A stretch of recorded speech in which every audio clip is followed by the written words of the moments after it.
guys, yeah, the mess we make. Machine Blood Kelly get caught in the fray.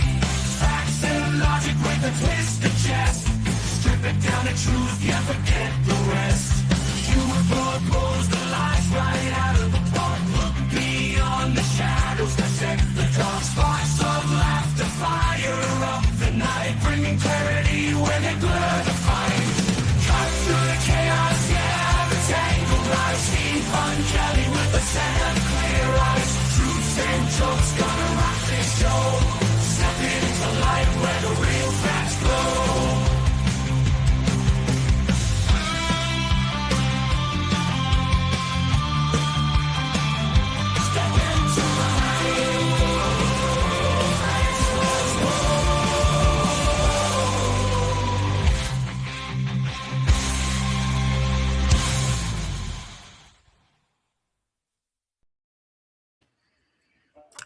Good morning, kiddies. Got Epstein Wiki here. I think I know who that is.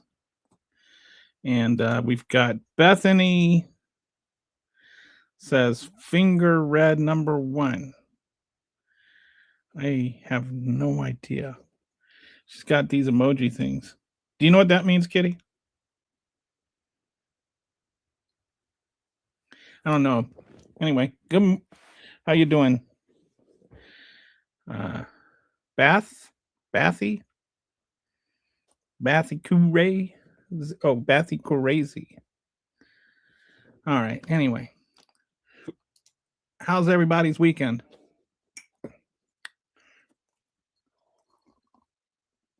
So, before we dive into anything important, or maybe I shouldn't say that. Maybe like I should say before we dive into the decks I prepared for today, wanted to just mention, in case you haven't heard, that Donald Trump decided he would wear one of his stupid golf hats to this dignified transfer of the soldiers who were killed in the war that he started for no reason at all.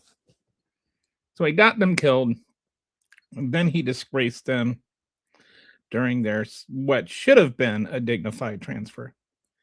And then Fox News accidentally showed the wrong footage of a different transfer where he wasn't wearing the golf cap. Oh, by the way, did I mention that the golf cap is a golf cap that he's selling? It's like his own golf cap. He used it as a marketing opportunity. It's just, everything about this man is just disgusting. So anyway, as a military veteran, I would just like to say I found that extremely offensive.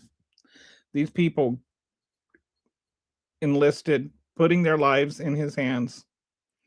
He sent them to this stupid and unconstitutional war for no reason other than to distract from the Epstein files. And then he disgraced their return home in front of their parents, in front of their families. It's just insane. And if Joe Biden had marketed one of his little baseball caps, which, I mean, he doesn't have baseball caps to market, but I think Fox News would not have accidentally shown the wrong footage. Oh, we got Herb. How you doing, Herb? I still, you know what? I'm gonna have to. I keep saying every time I see, I'm like, okay, I'm gonna have to do one on Herb, but I don't have that one prepared today. I served in the military for 4.5 years.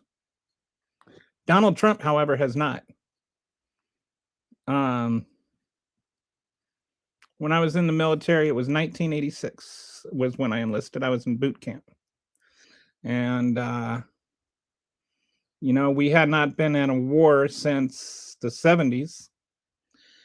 And, since Vietnam, there hadn't been a real war. This was, I don't even think we had any of like Panama or anything yet. That was under Bush.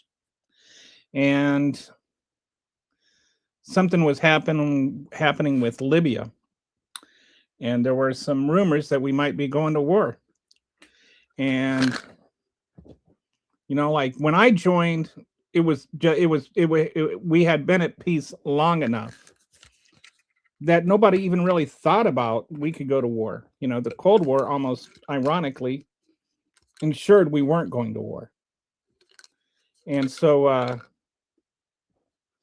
I never even thought about like I could just go to war. I was there for the GI Bill.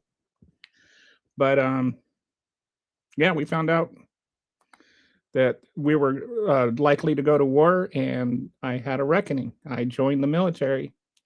That means I may have to put my life on the line. And when you do that, you trust that the President of the United States is going to honor your commitment, that they're not going to ask you to go die for some reason you shouldn't have to die for, that they will respect your oath as much as you do, that they will respect, the president will respect their oath to protect the Constitution as much as I made my oath to the Constitution. So anyway, we didn't end up going to war, but I did have that reckoning. I'm not a combat veteran, but I am a veteran. So don't assume just because somebody doesn't like Trump that they've never served. That's a silly, silly assessment if that's what you meant. Donald Trump never served. I didn't get bone spurs. You like Reagan? I do not like Reagan. Hillary said, what does it matter? I don't know what she said. I don't know what that means. I don't know what Donald Trump, who is Hillary Clinton? What does she have to do with this?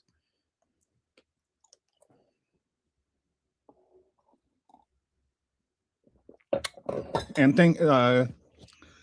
I don't know how to pronounce your name. Zuero? Is it Guero? Guzero? Can I just call you Mr. Talks? I'm serving in the Air Force, or maybe I should say airman. I'm serving in the Air Force right now as an IT system security. My student and unit squad leader thinks this war is pointless and dumb. I'm right with you on this one, sir. Thank you for serving. And thank you for serving. Dude, this has nothing to do with Benghazi. So, man. Benghazi. Like, what a silly comment. Donald Trump's just like, oh, well, I guess people will die. And Pete Hegseth, his press conferences are like a sociopathic oratory masturbation piece or something. Did you watch SNL this week?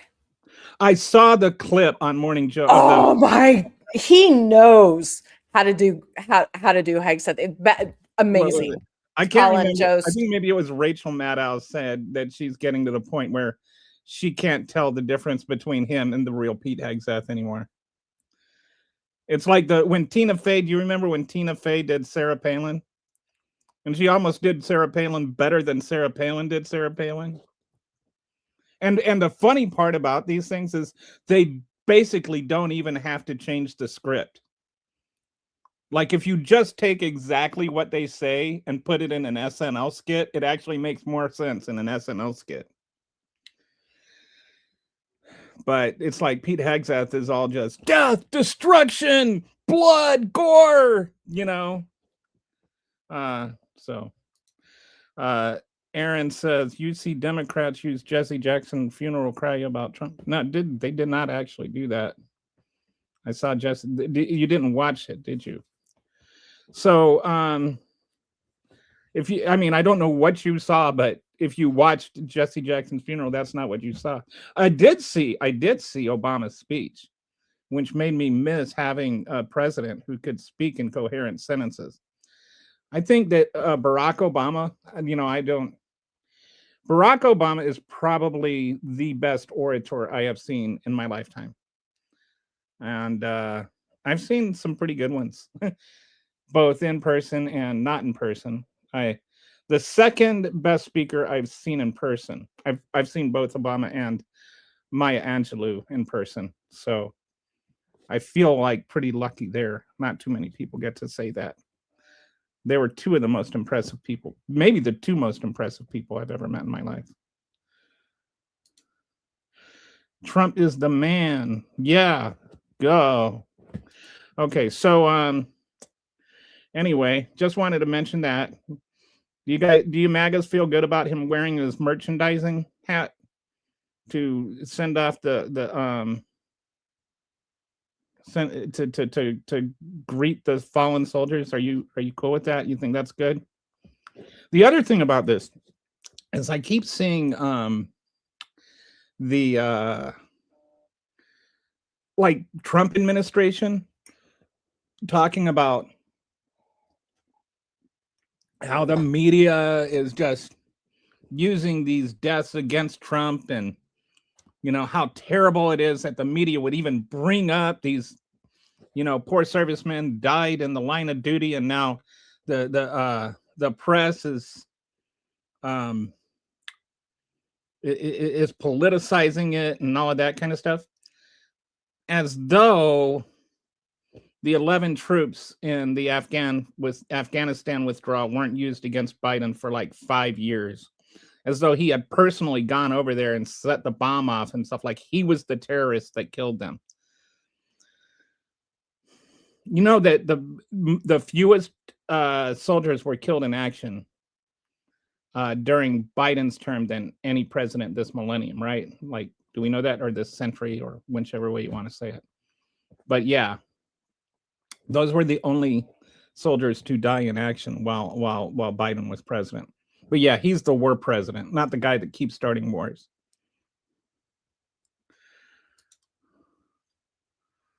Fox News showed yeah, I was mentioning that. It's just, I don't think they would have done that if Biden had done that. Of course, Biden wouldn't do that, which is what's the problem with the, well, if Biden, I'd do a thing today, and if this were Biden. Who's Jessica Jackson? I don't know who Jessica Jackson is. I know who Jessica Rabbit is. Obama sent $1 billion over to Iran. No, he did not. Biden sent $7 billion to Iran. No, he did not. Biden is a schmuck. Well, that's a personal opinion. Biden couldn't do anything. He did, though. So, all right.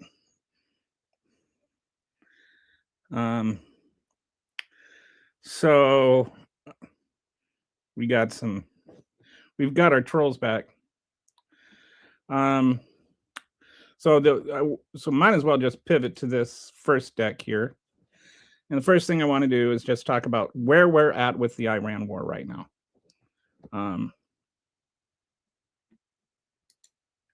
Oh, you're in the there's two feeds, Phoenix. There's the live feed, which is like the vertical feed, or there's the vertical feed, and then there's the, I don't know what you would call it, the landscape feed, maybe. Depending on what kind of device you're accessing it from, it'll default to one or the other, more than likely. If you're on your phone, you're probably looking at it on the vertical feed. If you're on your laptop, then it's on the landscape feed. But the weird thing is because it's from StreamYard, you can only see the feed, the comments on whatever feed you're on, which is annoying to me. So I've been thinking about just scrapping going to all the other ones and just going to the one feed. But there's enough viewers on Twitter that I go back and forth on this. So, all right. Thank you, whoever, Brett or Kitty. Somebody's just took out the trash. Levitt said they're not counting out drafting. Yes. Can you imagine if Biden had talked about reinstituting the draft to because of a war an illegal war he just decided to start to cover up from cover up the Epstein files? Like, MAGA is just, they are to the point that Donald Trump could say that he's going to nuke New York City because he wants to kill Mamdani, and MAGA would just be all for it. What Iran?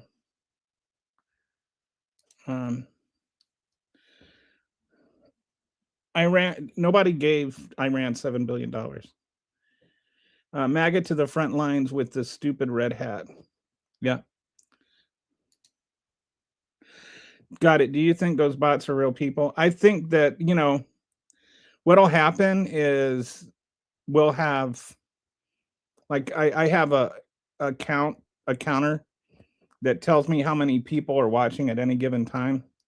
And all of a sudden, like 12 people will join in 1 second, and then they'll all start making the same kind of stupid comments, like right at the exact same time, like within a minute of each other. And then they'll stick around for a little while and cause havoc, and then they'll all leave together. So I think they're probably, bots or something like that. When there was a day that, oh, you're on Twitter. That's why you don't see all the live comments are on YouTube. That's where most of the chatter happens. But yeah, I think they're bots. I don't think they're real people. I don't know how it works out. I've never like I am a real person, and I don't, have any reason to want to play with pretending, like getting bots to go and sabotage other people's live feeds or anything like that. So I have no idea how that end of things works. But I do notice they seem to swarm together, which makes me think they're bots. The Iran situation is so much more complicated than people realize. It is. But I also think that's why you need to have the debate in Congress before you start a war.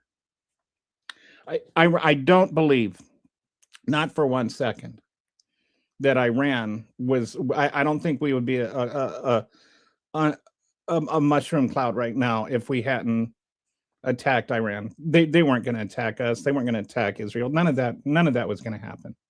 They were not going to attack us.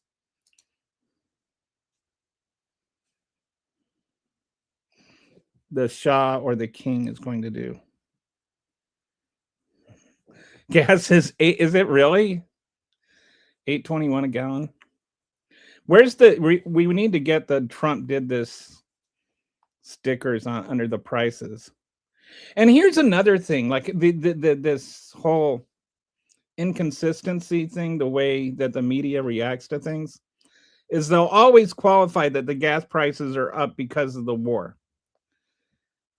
In 2022, when the gas prices spiked, they spiked because of the Russia invading Ukraine. That was the number one driver of fuel inflation. They never gave Biden that excuse. It was all his fault that gas prices were up. A lot of MAGA to the front lines due to a lot of the people that protect you are MAGA. So what? Then send them to the front line so they can protect us. The guy was Hitler level evil with his regime. Let's not. Nobody said he's not evil. What's getting it twisted is this notion that the president of the United States can just unilaterally declare that person is evil, and therefore I can go and commit the U.S. forces to go have a war with that country. If he's evil, take your case to Congress and have Congress declare war on them. Take your case to the UN and have the UN back your play. It's not just about whether or not Iran was evil or the Ayatollah was bad. That's actually a really terrible, terrible framing. And let me tell you why. Let me tell you why that is. Because it's not about this president and this war. Even if you agree with even if you agree with his decision to go to war, even if you think we should have attacked Iran, you should still disagree with the way he did it. because you're not just agreeing with this one decision to attack this one country. What you're doing is giving carte blanche to every president from now going forward to attack any country at any time. Because all they have to do is say, I had a feeling. I had a feeling they were going to attack. And you know what the band Boston would say about that, Kitty? They would say you need more than a feeling. Okay. So I'm not left or right. Not saying anything about who's left, who's right. I'm saying that even the president of the United States cannot unilaterally decide that we're going to go to war. I think Barron should lead the way. I think, yes. Not one person in the Trump family has ever served in the military. Not Trump, not any of his kids, not his parents, not his grandparents. I think his grandfather was also a draft dodger from a different country. He was a draft dodging he immigrated over here so that he could dodge the draft. My parents, okay, so I served in the military. My parents served in the military. My grandparents served in World War II. My great-grandparents served in World War I. Or wait, did I think? Trying to get them all straight. But yeah, my biological father, he served in Vietnam. Then, yeah, so my mom's parents served in World War II. Their parents served in World War I. Their parents served in the Spanish-American War. Their parents, I have ancestors that served on both sides of the Civil War. And I have ancestors that served in the Revolutionary War. Kind of cool and bad at the same time. Diesel price is higher now than under Biden. Yeah, MAGA will probably blame Biden somehow. Trump, this wouldn't be happening if Biden hadn't canceled the Iran deal. That's what they're going to end up saying before long. Trump won't stop until he pushes that damn button. He has been obsessed with the idea of nuclear weapons since his first term. And he's been obsessed with invading Iran since his first term. Don't forget that. I don't see Brett hating on somebody for political views. Even if they did, seems nobody realized they're sitting on top of oil. Doesn't matter if they're sitting on top of oil. You don't what does that have to do? You just go in and steal resources from people? Veterans against Trump. I am one of them. I mean, this idea that, here's one thing. I hate it when people, as a veteran, I get offended when people say, oh, they gave their lives for this. No, they didn't. They didn't sacrifice their lives for this. They didn't join up so that they could be sent into some silly war in Iran. They were sacrificed for this so that Donald Trump could deflect from the Epstein files. There's a big difference between making a sacrifice and being a sacrifice.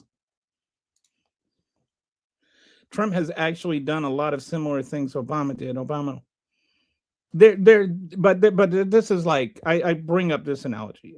First of all, I do think that, with Libya, what Obama did was wrong. Obama also went too far. But I think when people compare these things, they're not really comparable. And so let me give you an analogy. One day I got home from grocery shopping, and I had done the self-checkout things. And I realized as I was putting the groceries in picking up the groceries to bring them inside, that I forgot to pay for a jar of mayonnaise. It was like $1.79 jar of mayonnaise.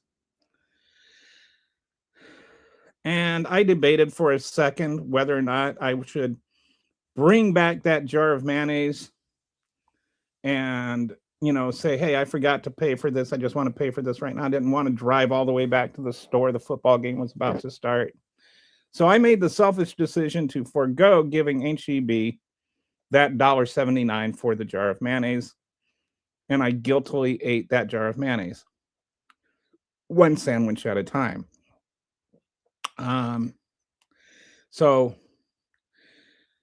I stole from HEB. Like, you could say I stole from HEB, right? But if somebody went and held up the HEB, robbed the cashiers at gunpoint, and held people hostage or whatever, and I said, that was wrong to rob HEB. And then somebody said, oh, but you stole from HEB too. It would not be the same thing. There's a difference in, they might be alike in kind, in the fact that, you can say we both stole from HEB, but they're not alike in scope. They're not alike in scale.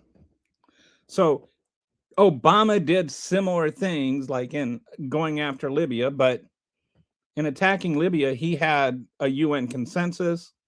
He asked Congress. Congress didn't give him permission, but he, did it anyway. And I have issues with that. But it's not the same thing as what Trump is doing. He didn't just arbitrarily one day, decide that he was going to go, unilaterally into Libya and just conquer it. So Obama didn't do the same thing. He did a similar thing. I have not seen the video of the Marine that got his arm broken. And wasn't it a senator that broke his arm, a MAGA senator? They think that Netanyahu may use the big one. Man, speaking against the war. What are you? Am I allowed? I don't.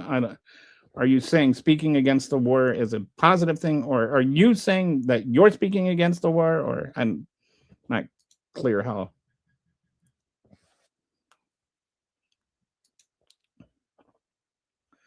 Oh, okay. Wow. Am I that far behind already? I'm 11 minutes behind. Wow. One person, 6. That's crazy.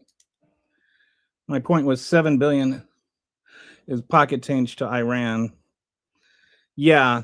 I mean, it's not the kind of money they're talking about, but these pallets of cash thing that they're always talking about, that's fake stuff. What happened is, in the Iran hostage crisis, Iranian money was frozen that actually belonged to Iran, and it continued to be frozen since then.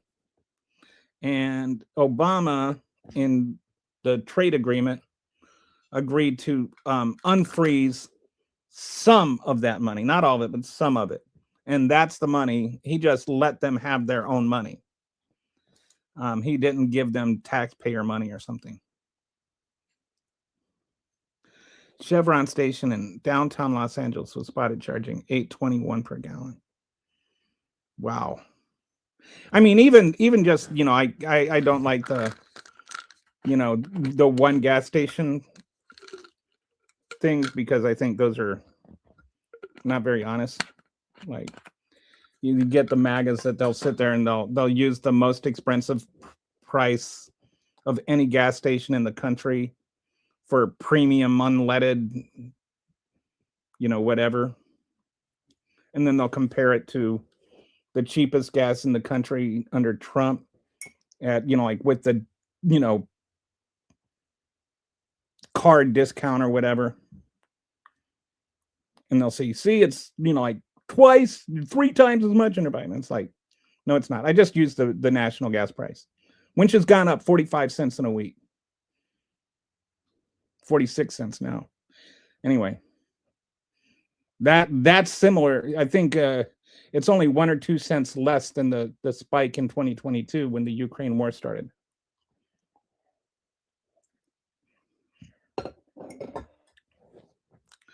Well, when Congress is AWOL, pretty much anything can happen.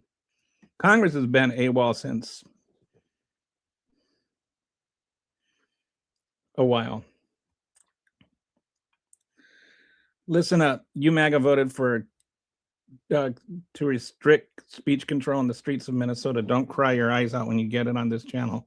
Fair point. All these presidents are the same. They just deceive us into thinking otherwise, at least the past 30 years. Nick, I don't know if you were, by the way, I love your name, Nick Overman. It's a good name, dude. Compliments. I've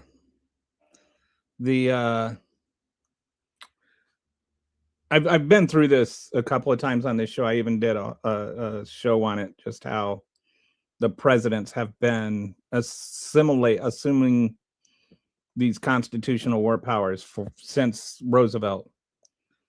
But again, what Trump is doing is not comparable to what they did. I just forgot this is America. I don't know what Democrats are doing that is fascist. When they get drafted, you'll remember. Joke's on you. I'm not a Democrat. Didn't you say they were just... Didn't say you were, just that you find it okay. Find what? I don't know. I don't know what you think is what fascism do we think is okay? If there are any MAGA in here hoping you are ready to enlist and go to the front lines, you voted for this, right? Why are we still talking about Obama? MAGA has, it's a fair question.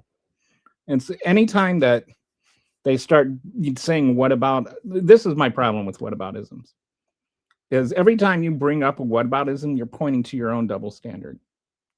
Because all your whataboutisms, MAGA, are things that you complained about. And now when Trump does the things that you were complaining about, suddenly you're okay with them. So if they're equivalent in your eyes, why are you inconsistent? Why are we still talking about Obama? MAGA has given the most evil person known to man the power of the U.S. military, who he sold to fight Israel's battle. We do not have to bring the world together. Who do we have to bring the world together? Our military do not want to fight this war. I think if you were to poll the military in a secret poll, most would not want to die for this cause.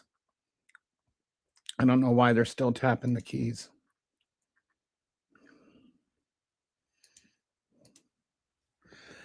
Re-enlist. So killing up to 10,000 innocent Pakistanis.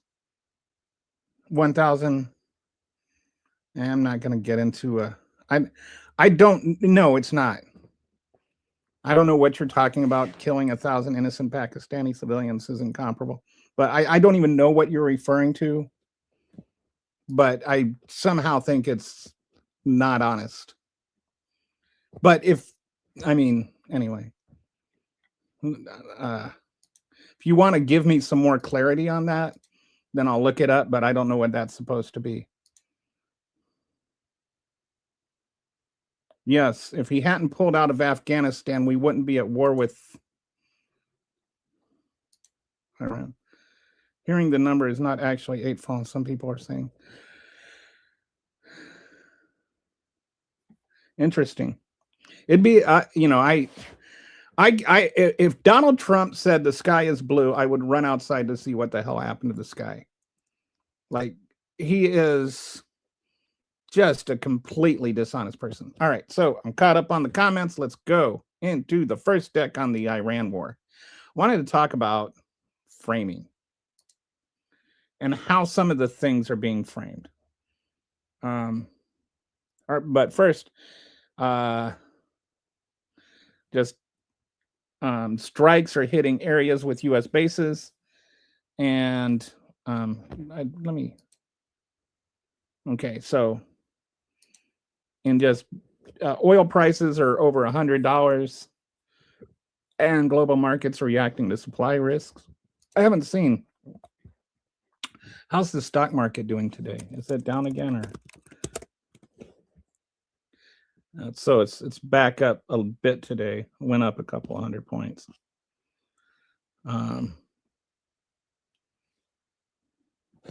So okay, oil went back below $100 a barrel, but I mean, we'll see what happens.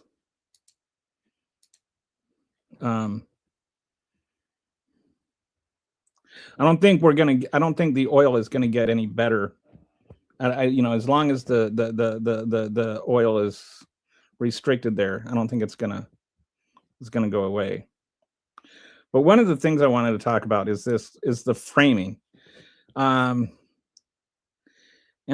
sometimes the media frames things in a way that just irks me. And one of the things they've been doing is they've been describing Iran as attacking these other countries. They attacked the AU, or they attacked. But Iran is actually attacking U.S. military targets in those countries that are actually bases for attacking Iran. Though, I mean, Iran is actually, I hate to say this, actually acting in self-defense. They are defending themselves. And sometimes their missiles miss. They don't have the smart bombs and stuff like that, so they're a little less accurate. And so sometimes they don't hit the target they intend. Sometimes things get shot down, like there was the hotel where a missile got shot down and it hit a hotel instead, but there's no evidence that they're targeting civilian targets. They're hitting civilian targets, but they're not targeting them. They're not trying to hit them. When the U.S. hits the school and kills 150 little girls, we call that collateral damage. So our airstrikes are often described as precision operations, and civilian casualties are framed as collateral damage. And that was just a targeting error. But missile rocket attacks are often described as indiscriminate. And so if they hit a civilian target, then they were trying to hit civilians. And they're associated with area bombardment. They're this kind of thing. And we are attacking Iran. Like I think that's kind of been lost in this. Iran is not attacking other countries. Iran is defending itself.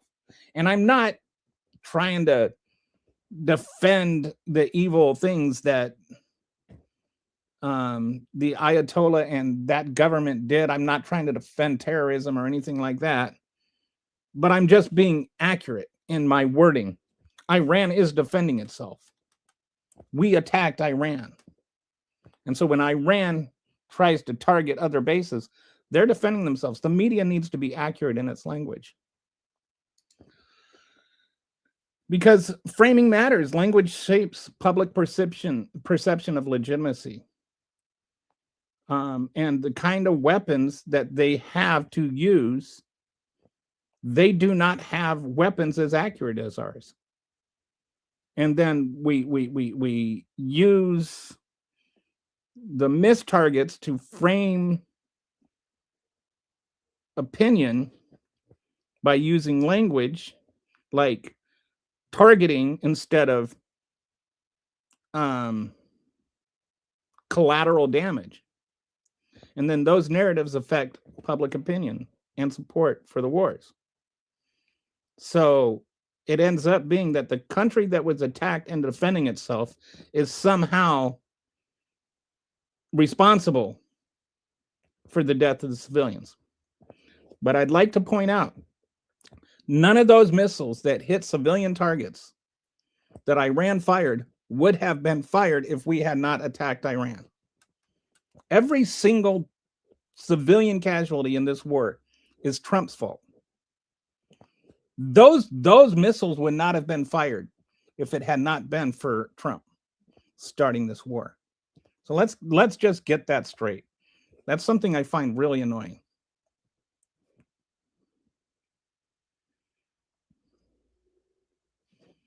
Okay, so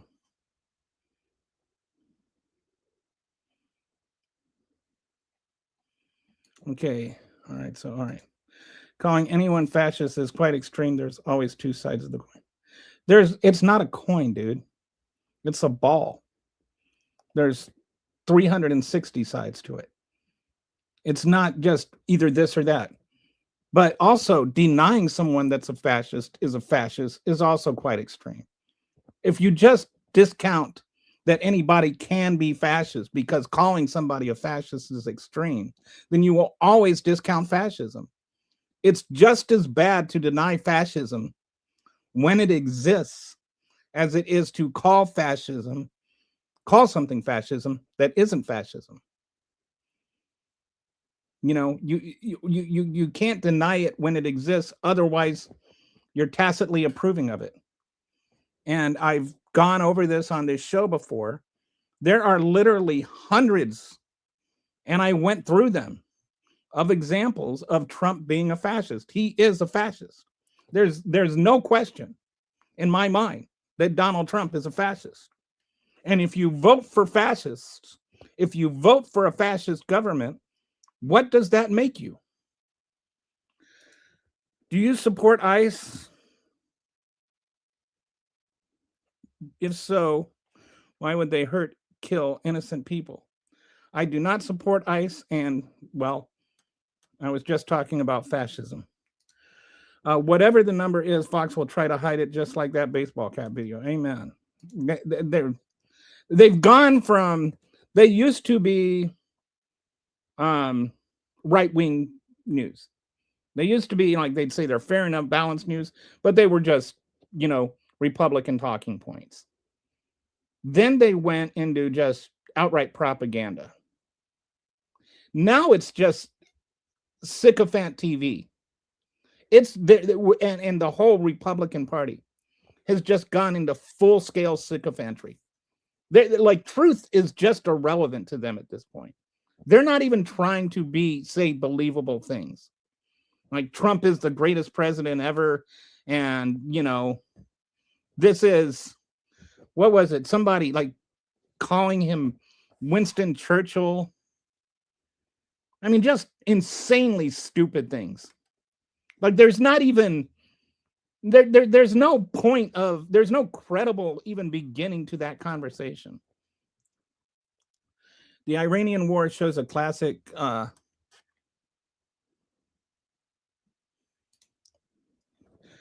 poli-sci truth. Toppling leaders is simple, but asymmetric conflict makes real stability far harder. I agree, yeah. That's not just a really valid point. That's a really valid point. Proved by the last 150 years of American history of toppling leaders. It's what happened all throughout South America. We've had, I want to say it's 54 governments that we've overthrown in South America since 1908. And every single time, what comes up is worse than what we took down. Look in Afghanistan, look in Iraq. We've been doing the same thing in those places.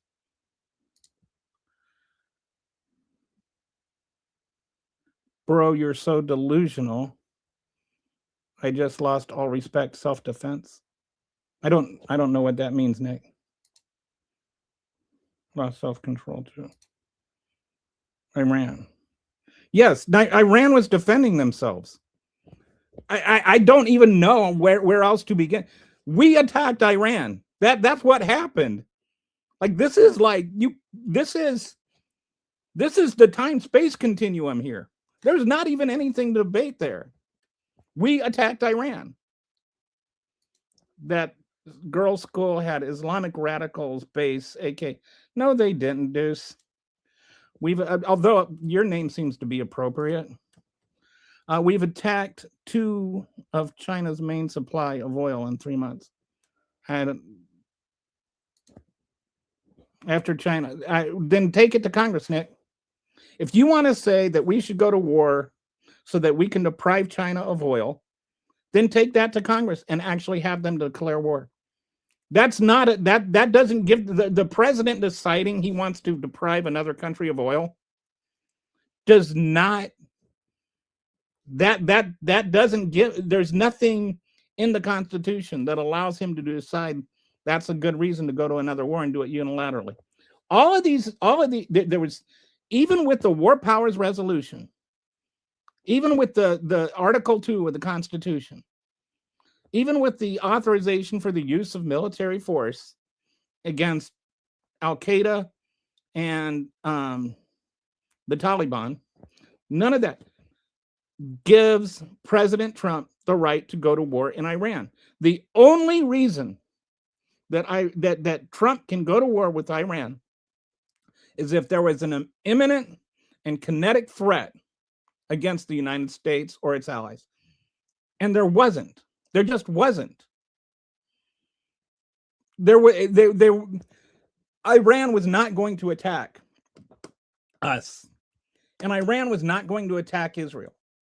The idea that, Israel was going to attack Iran, and so then they were going to attack us if Israel attacked Iran.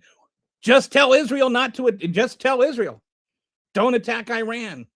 You won't have our support. If you attack Iran, we won't support you. Israel wouldn't attack Iran.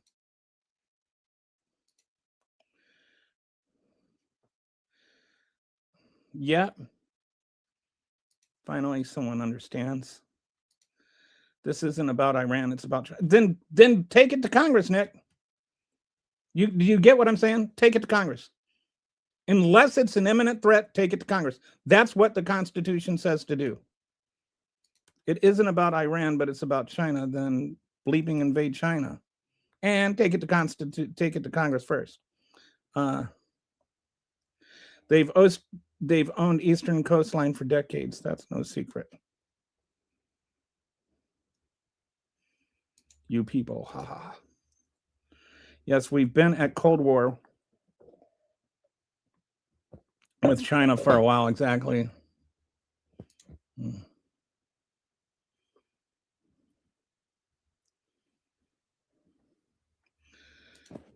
you think that China has gotten weaker or stronger during Trump's second term, Nick?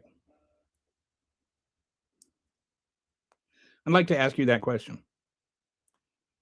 Because if you think it's gotten weaker, or then I advise you to study up on that. Right now, China is significantly improved its global status compared to us over where it was 2 years ago.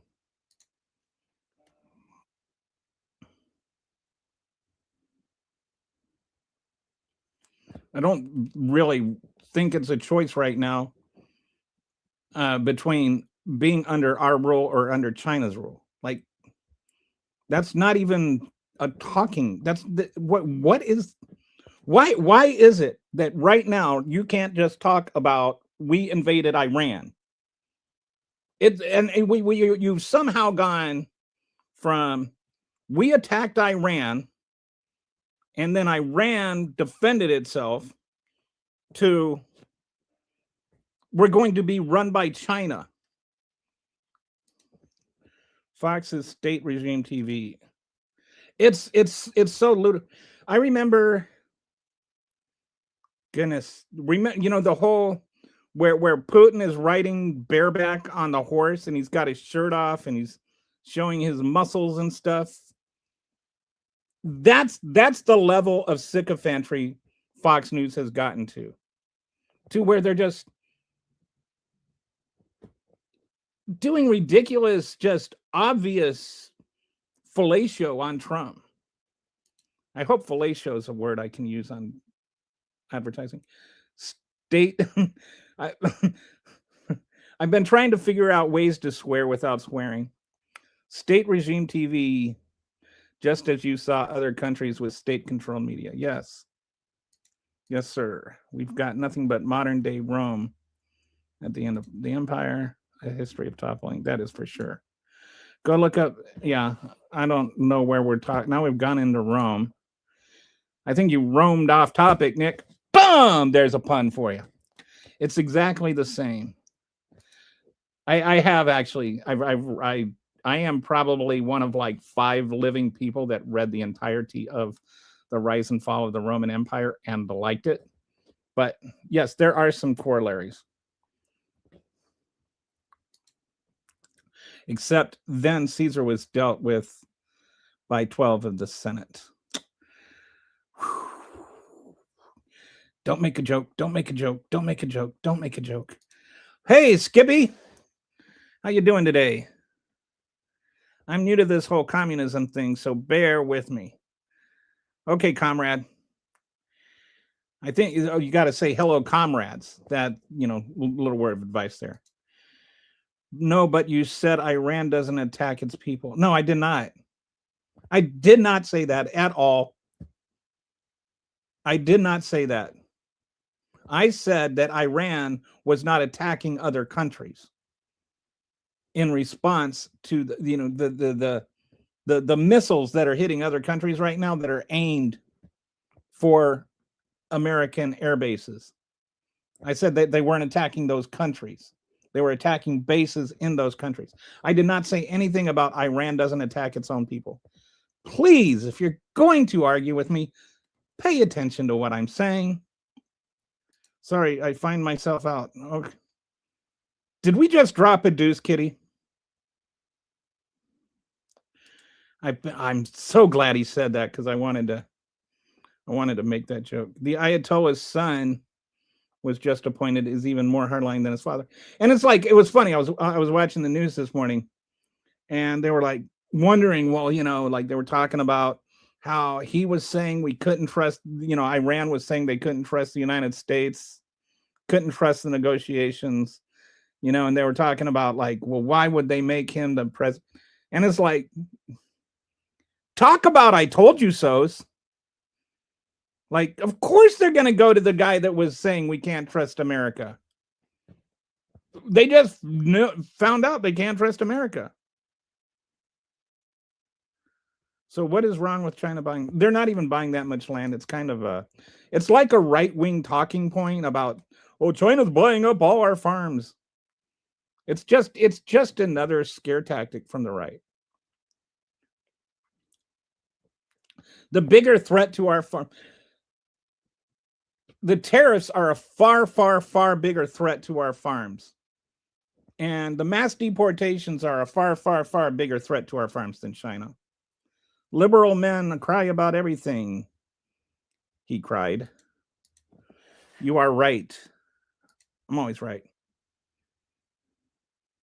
People ask me, why do you have to be right about everything? And I say, I don't have to be. Just works out that way. I disagree. They wouldn't let us see they agreed to let us see their nuclear facilities. And bring it to Congress, Nick. Bring it to Congress. No way Taco can invade China, dude. No one supported that Iran strike. No one had a chance to. I 100% say, if Congress declares war on Iran, go for it. But take that case to Congress. Make Congress, the people that vote for it, make them go and defend that to the voters. Because right now, I know that the majority of the voters are not going to vote for somebody that voted for the war. Did you know that China and Iran China and Canada just made a massive trade agreement as a direct result of Trump's tariffs? That is a weak justification for America doing bad things. Exactly. Yep. With Tucker Carlson, they literally argued that nobody would believe Fox News.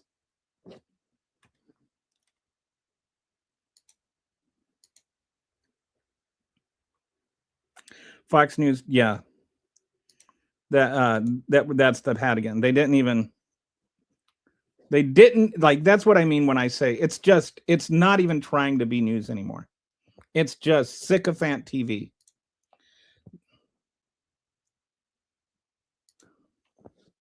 What's your opinion on India? Dude, the air balloon, the balloon we shot down has nothing to do with Iran. Can you stay on topic, Nick, please? What's your opinion on India diplomatic stance in this war? I don't have one because I haven't really explored that. What is there? I don't know what they're. I honestly, I have not even heard or read, or I have no idea what India's response is. But that's good. It's something I think I'll look into because I think it's worth looking into. Both wars in Ukraine and Iran only shows that the big and strong countries aren't that big and strong. Taco is going to struggle the same. You know, we couldn't win in Afghanistan. Neither could Russia, for that matter. But yeah, taking over a country is not that easy. And Iran is a lot bigger than Afghanistan. And it's a lot bigger than Ukraine, too.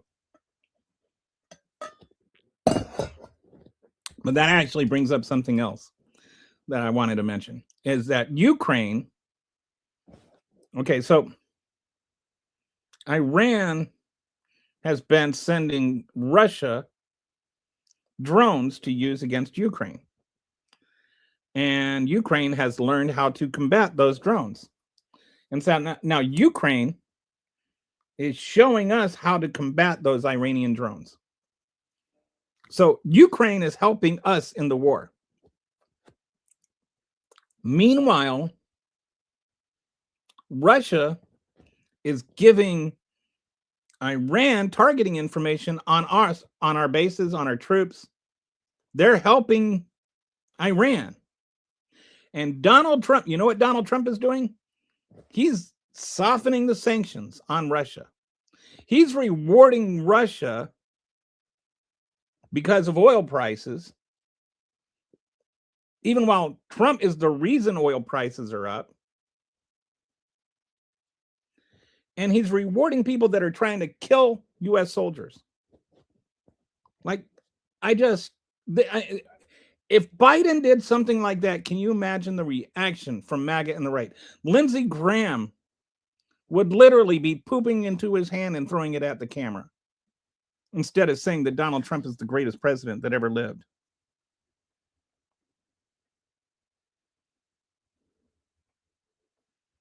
Our military stockpiles are depleted from 3 years ago, supplying Ukraine.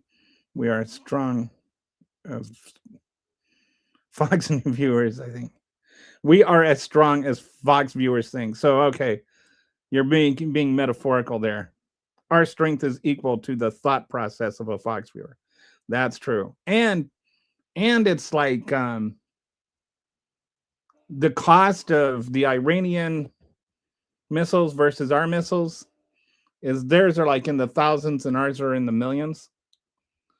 We're spending $1 billion a day on this war. We don't have enough money to feed our own kids, but we have enough money to bomb their kids. America attacks its own. Yep. That's why I thought Donald Trump was very mad that Iran was killing its own citizens for protesting. No, they're aiming for air bases, but they're missing. That's the whole point I just went through. Maybe you weren't here, but yeah, they're missing, and they're hitting apartment buildings. They're aiming for military bases. They might be accidentally hitting some civilian targets, and that's why I was pointing out, like, we talk about when we hit the wrong target, it's collateral damage. But when they hit the wrong target, it's targeting civilians. So be consistent. That's all I'm asking. If you're going to call what we do collateral damage, call what they do collateral damage. If you're going to say that they're targeting those civilian apartment buildings, then say that we blew up the school on purpose. But you can't sit there and dismiss the civilians we kill and then nonchalant and then act like they're killing civilians on purpose. And don't forget, none of those missiles would have been fired if Donald Trump had not attacked Iran in the first place.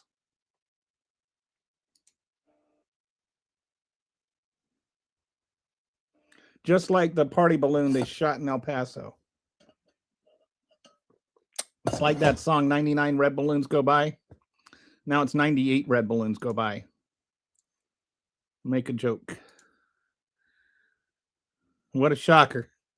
Who could have seen this coming?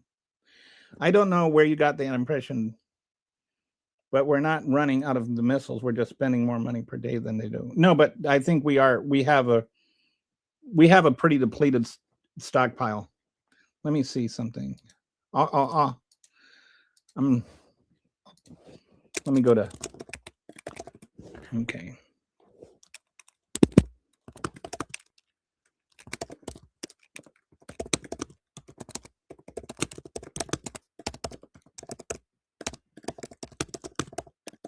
Because I think, didn't we just ask Congress for money for a bunch more missiles?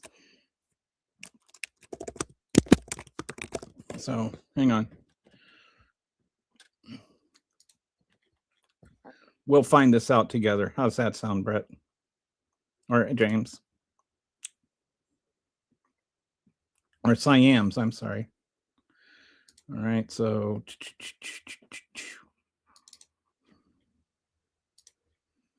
what does ChatGPT say?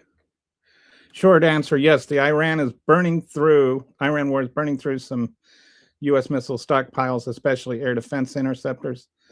But the situation is strained, not empty. The Pentagon says the U.S. still has enough for the current conflicts, while analysts worry about longer wars or multiple conflicts at once. Missiles are being used very quickly. The early phase of the conflict has involved extremely high missile usage. The U.S. and Israel reportedly launched over 3,000 precision-guided missiles in the first 36 hours of the campaign. And this is like when you talk about the Libya and Obama, this is one of the things I mean about scale and kind. We had like around a thousand some total missile strikes in the entire 7 years of the Libya thing versus 3,000 in 36 hours. So Iran has fired hundreds of ballistic missiles and thousands of drones in retaliation across the region. U.S. forces and allies have had to fire I don't know. I think maybe England has joined a little bit. Have had to fire large numbers of intercept them. Oh, yes. So, some of the other countries where the bases are at are firing interceptor missiles. And sometimes what happens is those interceptor missiles hit the missiles that are aimed at the bases and take them off target, and then they hit the apartment building or whatever. The most stressed weapons are defensive interceptors. Experts say the systems under the most pressure are Patriot interceptors, THAAD interceptors, other high-end missile defense systems. These are being fired repeatedly to defend bases, ships, and allies from Iranian missiles and drones. One analyst described the situation as a race of attrition between Iranian missile launches and the U.S. supply of interceptors. So we are less capable of defending ourselves now, by the way. Pentagon leadership has pushed back on the idea that, well, Defense Secretary Pete Hegseth said U.S. stocks of key systems like Patriot remain extremely strong. I cannot take anything Pete Hegseth says seriously. When is the last time he was dry? Officials say that the U.S. has enough munitions to continue the campaign if necessary. So the current war is not immediately exhausting the arsenal. So, all right. Does that answer your question, Siams? Oh, bye-bye. So, Bud, they're buying land. It's a bunch of hyperbole. I don't want to get on a distraction If you want, I can talk about it on another show, but right now we're talking about Iran. I'm just trying to not have the show hijacked into a different topic. I got it from Charlie Kirk. For real. Got what from Charlie Kirk? Oh, I don't know where you got that. Oh.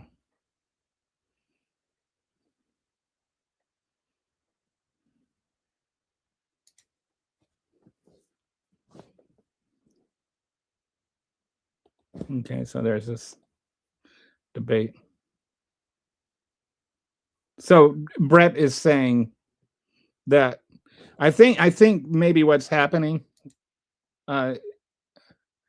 Siams, is even before the war started, we were already burning through our stockpile because we kept giving them to Iran, or not Iran, to Israel, to use, like in defense of Israel, so that they could, kill Gazan children in self-defense and all that.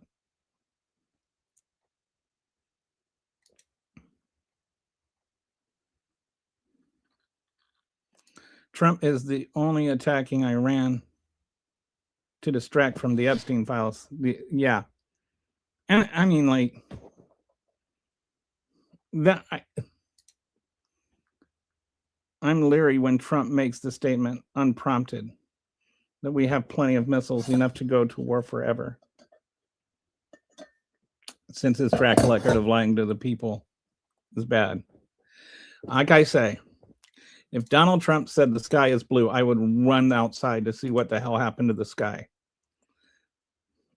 MAGA don't understand that we are just chess pieces. I think the only time that Donald Trump ever said the truth is that he wanted to sleep with Ivanka. We have been firing his interceptors. Do you think he might have meant in the context of war with China? What war with China? We're not at war with China. Anyway, okay, I'm 10 minutes behind. All right, so we went. Yeah, that's on YouTube. You can see it on YouTube. Caroline Levitt just announced that they have not removed the draft from the table. Things are not going well. Trump wants peace in other countries when we don't even have peace in. Trump does not want peace in other countries. If he wanted peace in other countries, he would stop attacking them. This is not the first country he's attacked. Okay, hang on. I'm going to have to step out for a minute. I'm going to take this call. Oh, well, never mind.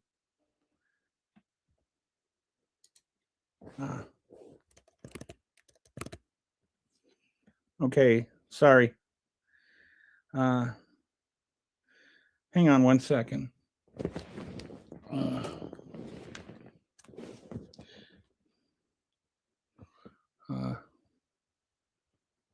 I don't know what to do. All right. Let's go back to here. Sorry, I just had an important call that I missed, but I can call them back. It's always something, isn't it?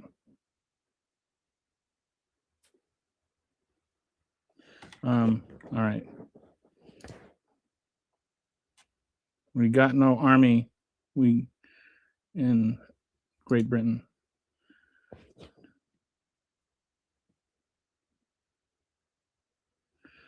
But please tell me why we should stop everything, let them radicalize another generation and make our kids fight this whole thing over again. Well, make that, like I keep saying, make that case before Congress. Go ahead, make that case before Congress. That's your argument, go make it before Congress. If there's nothing stopping you from making that case before Congress. But Congress declares war, not the president.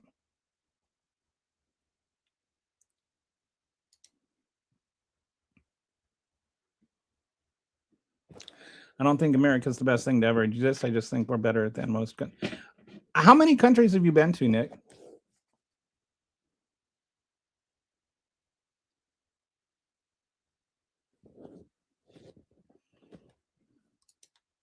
A lot of these kind of, pseudo patriotic, we're the best, are from people that have barely been outside of America.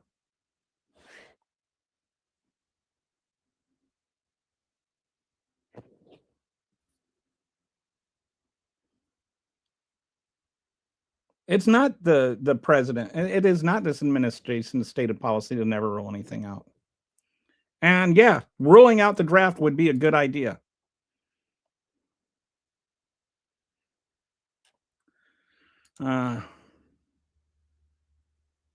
Yeah, they are. They don't have the same sophisticated targeting things we do.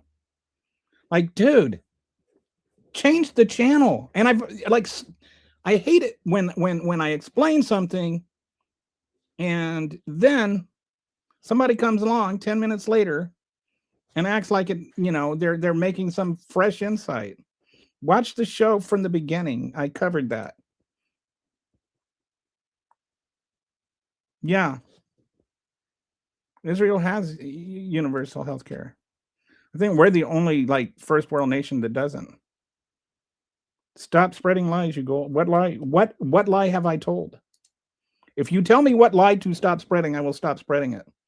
But just this MAGA way of just stop lying, and then they can never specify the lie that you're spreading. But that was the Iran who missed and hit their own school. No, it was not. Only morons believe that. I agree. Oh, look, somebody's saying stupid things.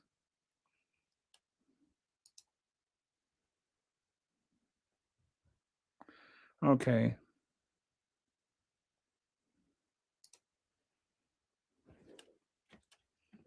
Okay. Hang on a second.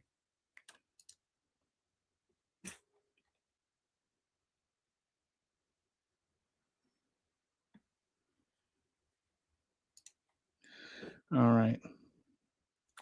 Yeah, the stockpile is down compared to the maximum, obviously. But there are several programs in place for fielding. Yeah.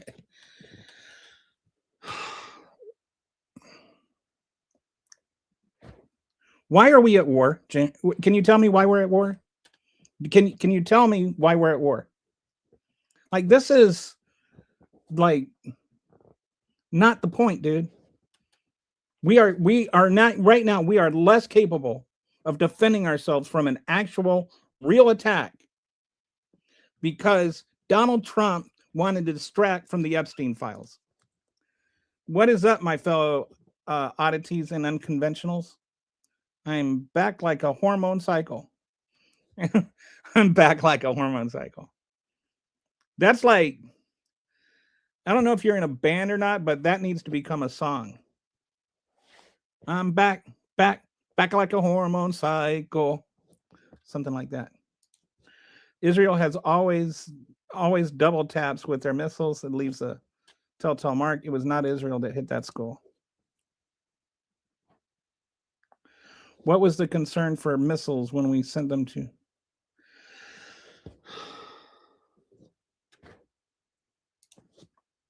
Can't wait to hear the expert opinions.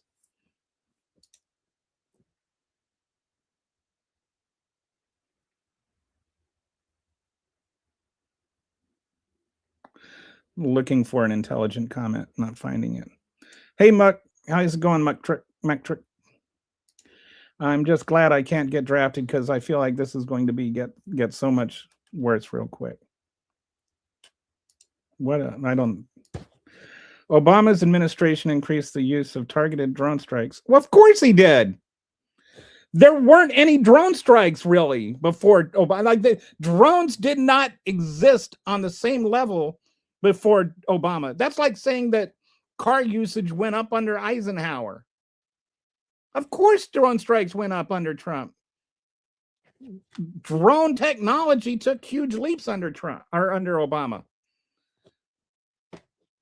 Trump had more drone strikes in the first 2 years of his first term than Obama had during his entire 8 years. Stop with the silliness.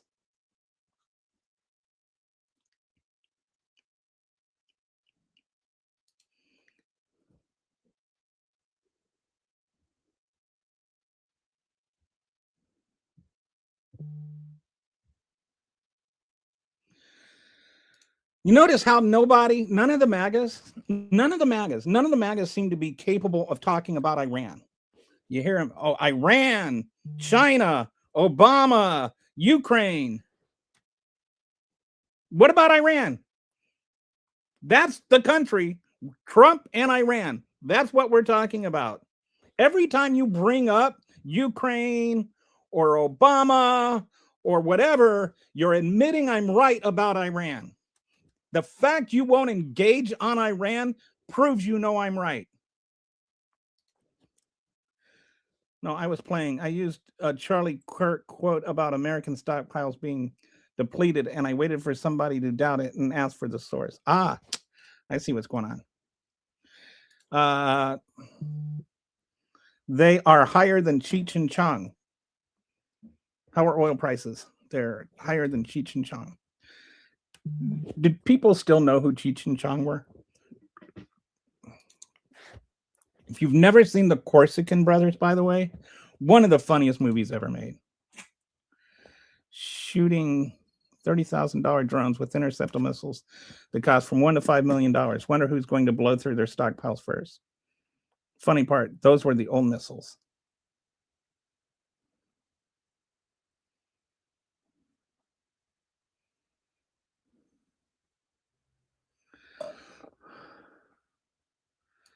Charlie wasn't correct about everything, you know.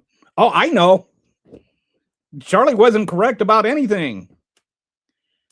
If Charlie Kirk was literally one of the stupidest people that ever walked the face of the planet. I am just shocked that Charlie Kirk didn't have carpet burns on his knuckles when they did his autopsy. It was just a morbid curiosity to see if anybody would doubt it coming from someone else's fingertips.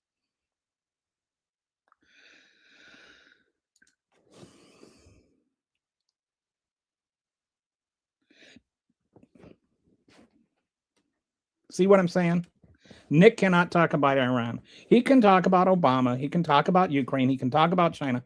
But Nick cannot talk about Iran because Nick knows that Trump is wrong.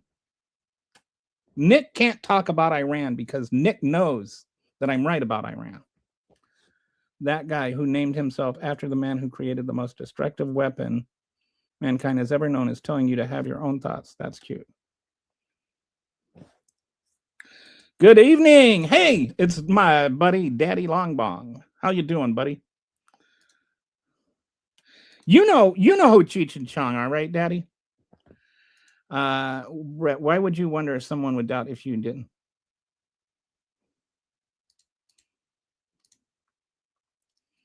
We have the same ringtone. Oh, so that's, yeah. But it's your argument that we should do that, and since.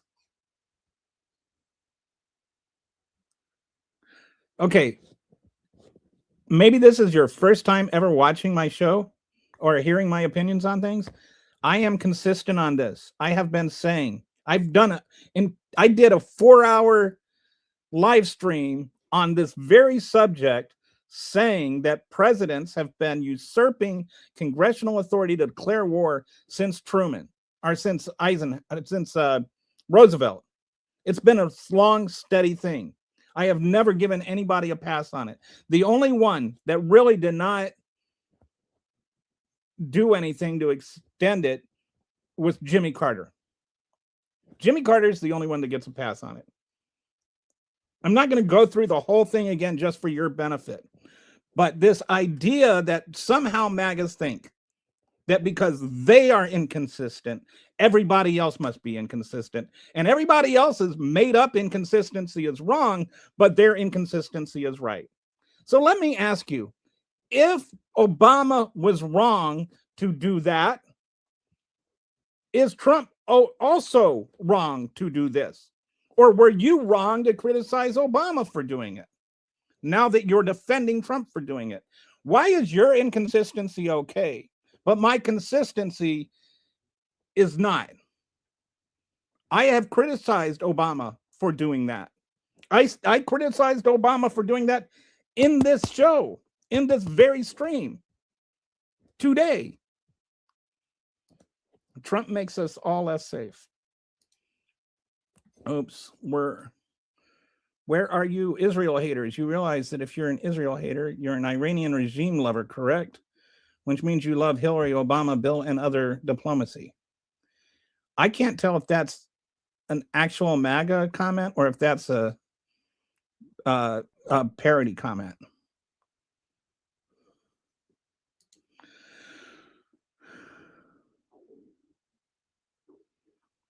Making an argument and then falling back on, well, I don't get to decide anyway, just means you actually open to another. I don't even know what you're talking about there. Are you talking? Is that somebody else? I didn't say anything. Maybe did somebody else say that? I just think that people are there for it, should not depend on any more but themselves. I mean, MAGA does say get a job. Well, now's their chance. Go out there, go enlist. Insist on the front. Yeah, I keep getting told I should go fight in Ukraine. We usually always can. Can what? Deflect, distract, lie, obfuscate, have a fallacy contest? I'm the one sitting there. I'm stating facts, and you're the one down doing all the stuff to just ignore it. You have not even talked about Iran.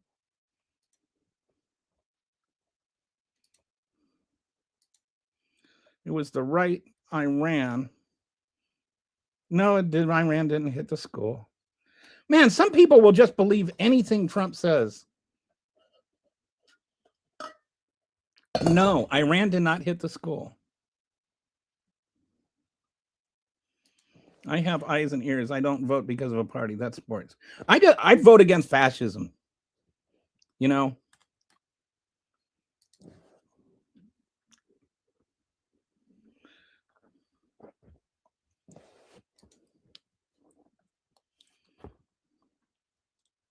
No, they haven't been enriching uranium to the levels necessary to make weapons. They didn't refuse to let them be inspected. Chanting death to America doesn't mean that they're an imminent threat. Nothing you said is actually a basis for war. First of all, most of it's not true. They had 60% uranium. Before we obliterated their facilities, at best, they would have been able to come up with one nuclear weapon if all the laws of physics were defied.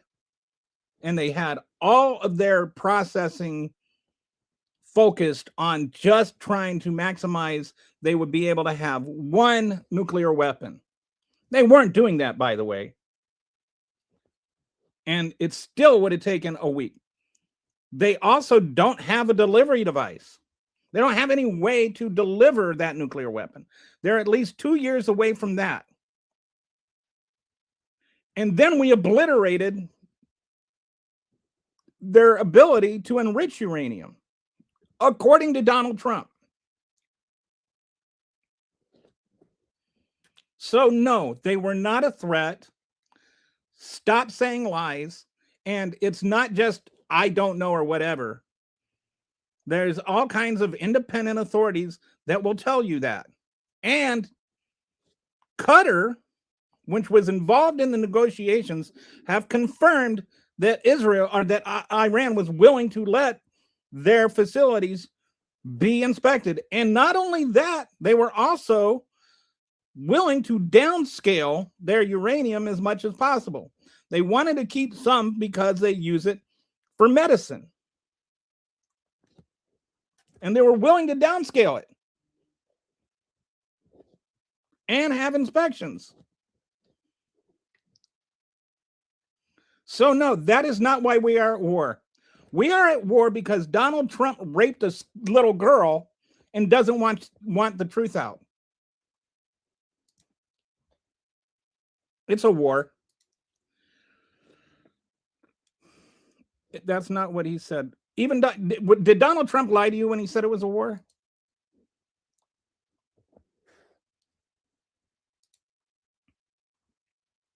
Did Pete Hegseth say it was lie when he said it was war? It's funny how they want to talk about it as a war when it's convenient for them to talk about it as a war, but it's not a war when it's not convenient for them to talk about it as a war. But let me tell you, if somebody were to come and bomb multiple American cities, bomb a school with 150 kids, kill our leaders, encourage people to rise up and overthrow the government, we would consider that an act of war. This sophistry that it's not a war because Congress hasn't declared war is nonsense. The whole point is Congress is supposed to declare a war. We are fighting an illegal war. The fact it's an illegal war does not mean it's not a war.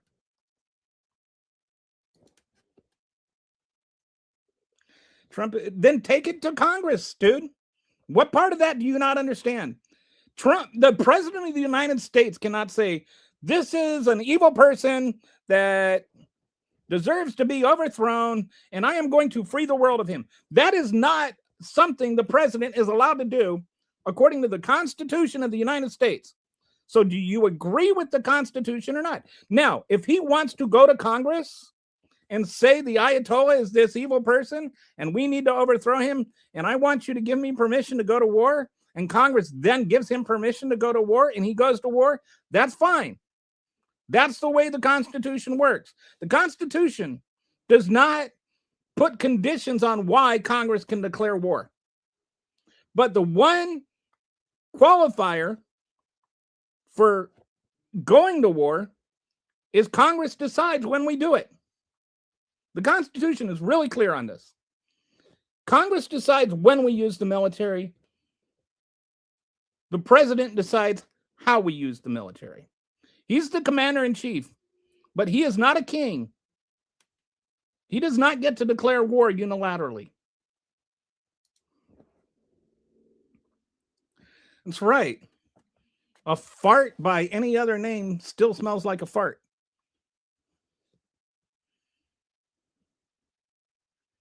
Yeah, they used to try to call Vietnam. Yeah, Vietnam was a police action. Korea wasn't a war. I mean, we haven't had a war since World War II, even though we've had more wars than any other country. Technically, Afghanistan wasn't a war, and Iraq wasn't a war, though neither Gulf War was a war. Whether we having boots on the ground does not make something a war. We had boots on the ground in Venezuela. Was Venezuela a war?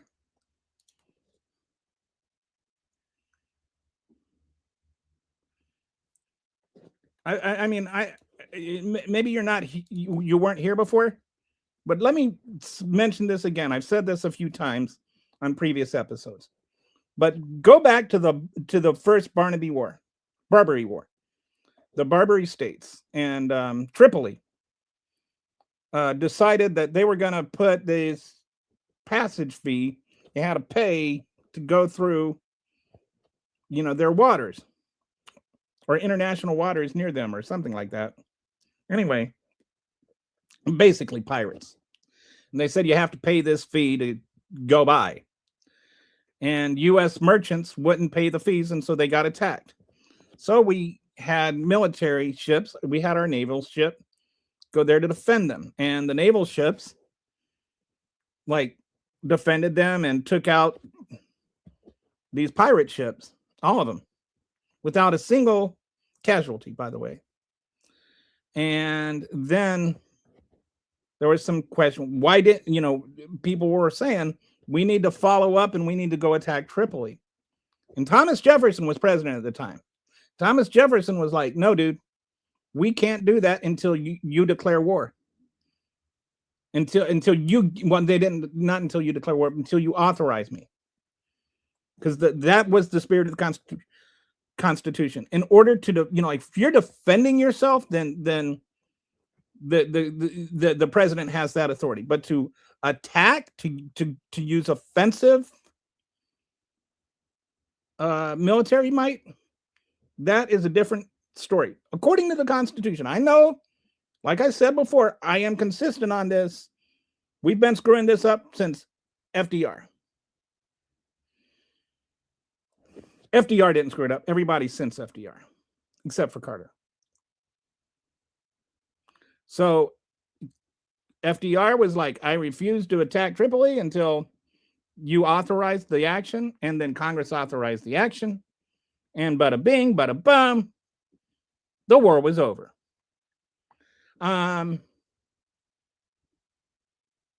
The framers did this intentionally, and I specifically bring up Thomas Jefferson from when he was president, and from him saying that's not what we meant, because I'm pretty sure Thomas Jefferson knew a little something about why the framers wrote what they wrote when they wrote the Constitution. So yeah, I think that's important if you're talking about the context. And here's why it was so important to understand that that's what they wanted. Remember, when the Constitution was originally written, the presidency was determined by the Electoral College. The Senate was determined by representatives. But the only people that were directly elected were the House of Representatives. Those were the only ones that were directly elected, and those were the ones that had the shortest time span between elections. So it's really insignificant that they had to declare war, because they were the ones that were going to have to go back and defend their votes the soonest. So right now, with the American economy suffering, with gas prices soaring through the roof, with all that's going on with inflation, and what we've got, we had a negative jobs report, all that going on. You got healthcare prices about to explode.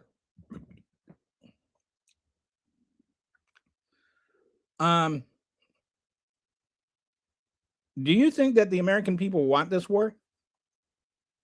Do you think that people are going to go back and run on, hey, I voted for this war? That's why they refuse to have a vote on a war. Because they know they can't say no to Trump, because then Trump will have them primaried.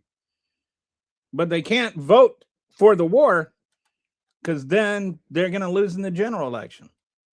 So they don't care about what their job is or whether they're doing it right.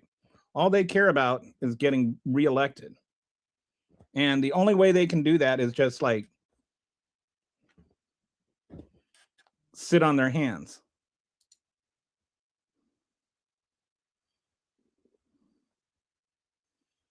Okay, there will be no regime change without, yeah. We're not going to just bomb our way into regime change.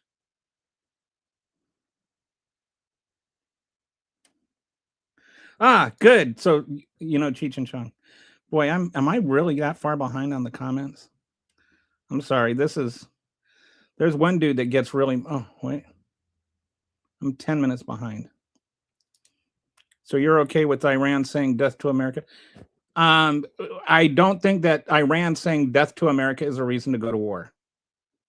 They are not making nuclear weapons to use on the United States. So no, that's not what I'm saying, Ricky.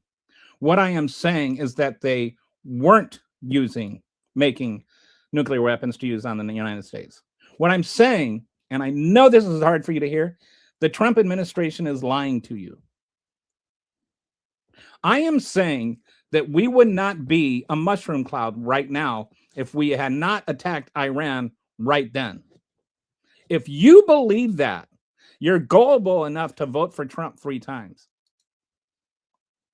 I haven't moved any goalposts. Not one to talk ill of the dead. I don't even know what you're talking about, Nick. Now it's like I'm moving the goalposts somehow. I'm trying to talk about Iran. That's all I've been talking about. I'm better than that. What do you mean? I don't know. What did I say? I'm not speaking ill of the dead.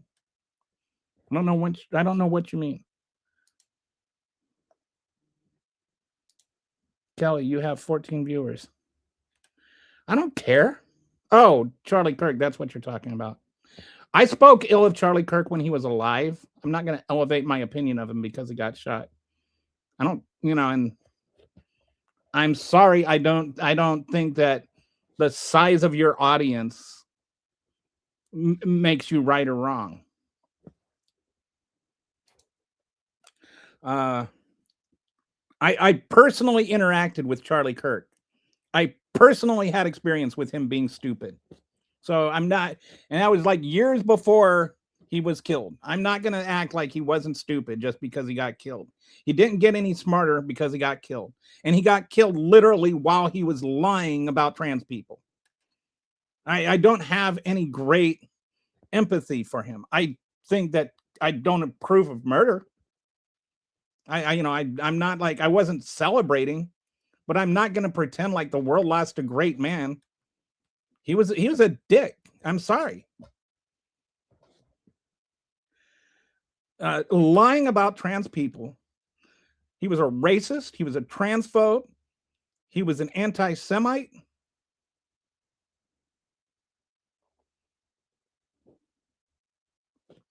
He was a terrible, terrible person.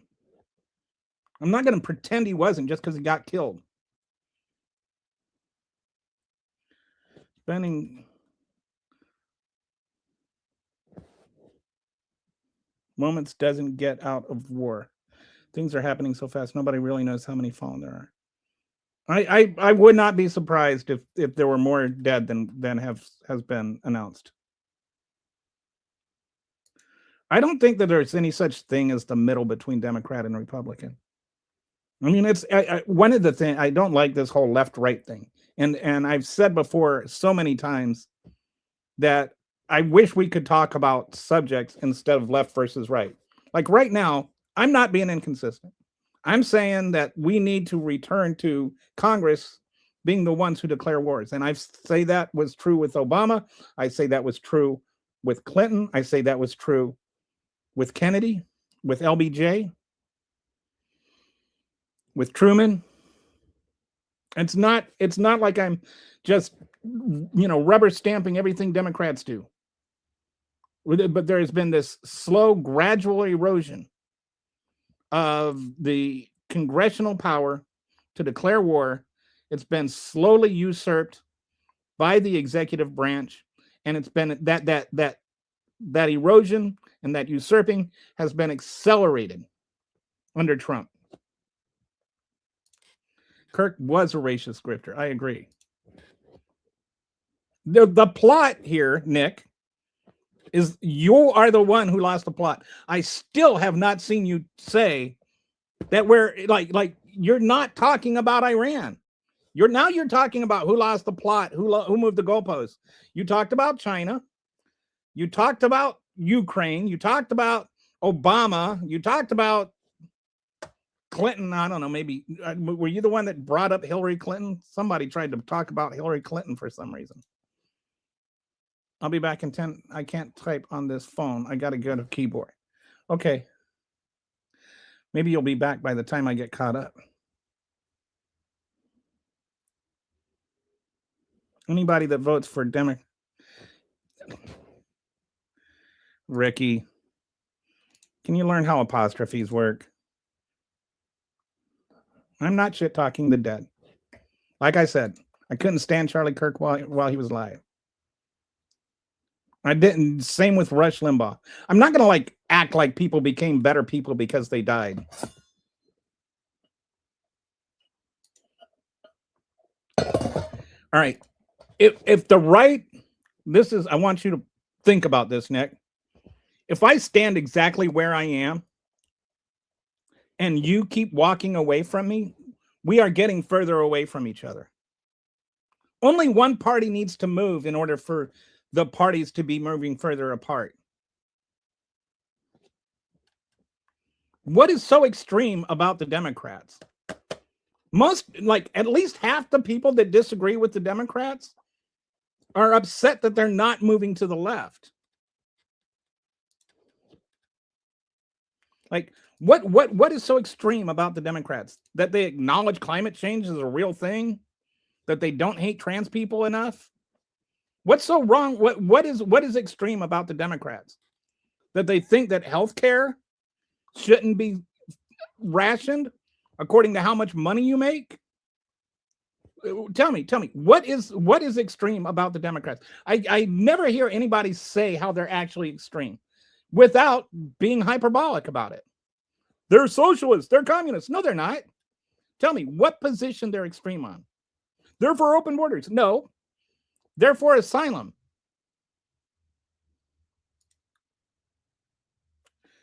It's funny, what Trump's plan is, everybody just wants to. I don't want to talk about Trump at all. I want to talk about policy. But that doesn't change the fact that Trump started a war. And America right now is spending money on that war. It doesn't change the fact that Trump took money away from SNAP benefits and from Medicaid that's going to shut down rural hospitals. And we don't have money for that, but we have money for this war. It's funny that people don't want to actually defend what Trump is doing. They just want to sit there and go, orange man bad, as though that's your issue. That's our issue with him. The executives have been deliberately eroding congressional war powers for decades. I agree. And I mean, like, maybe I need to do a show on that again. Like, just, I feel like, and I think that there's a lot of reasons for that. And this is one of those things where I feel like, we were just talking about left versus right. This is not a left versus right issue. And I think it's an issue that the American people would really benefit from having the conversation about. How has the Congress consistently given up its power to the executive branch, and never more willingly, never more enthusiastically than they are right now? You have members of the United States Congress and the United States Senate, the Speaker of the House and the Senate Majority Leader going on TV and openly saying that Congress shouldn't try to stop Donald Trump from declaring war all by himself. If you believe strongly enough that Iran was worth attacking, then have a vote on it. I don't mean a vote on, they had this faux vote on whether or not to stop him. Declare war or don't. That's the way it's supposed to work. Authorize force or don't. Even if you don't want to declare war, authorize force. Don't do this mealy-mouth thing. Authorize force. Authorize using the military in Iran so that you can go back and you can tell your constituents why you had their sons and daughters murdered or killed. Why their lives were okay to sacrifice.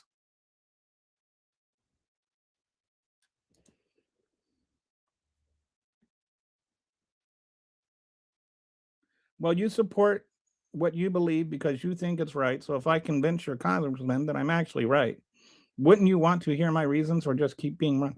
I don't even know what you're talking about. Are you open-minded enough to listen to what I am saying? Are you open? Like is it possible you're wrong and I'm right? Do you want to hear my reasons or do you just want to keep being wrong? Yeah, Johnson did it, Reagan and both Bushes and Trump. They all did. I don't know if you were here when, like I've said a few times, every president since FDR, not including FDR, but since FDR, every president except for Jimmy Carter has expanded executive powers when it comes to military action. Maybe not quite so much Biden, but Biden didn't concede them. Like he didn't go, no, you know what? We've gone too far and then back away. Like he didn't blow up the balloon, but he didn't let any air out of it either. I don't even know who Derek Johnson is, much less why I should be listening. No, you have not. You've been talking about China. Again, if China is a reason to go to war with Iran, go and make that case to Congress and have Congress declare war. When had Trump ever a complete plan?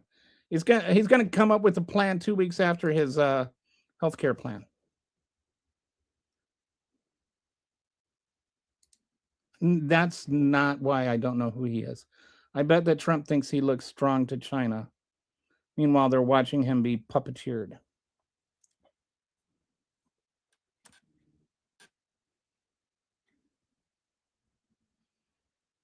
Yeah.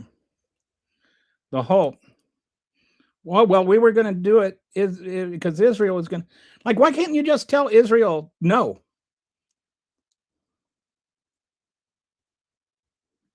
Yeah, he has data. You just don't keep up with the real stuff you want to believe.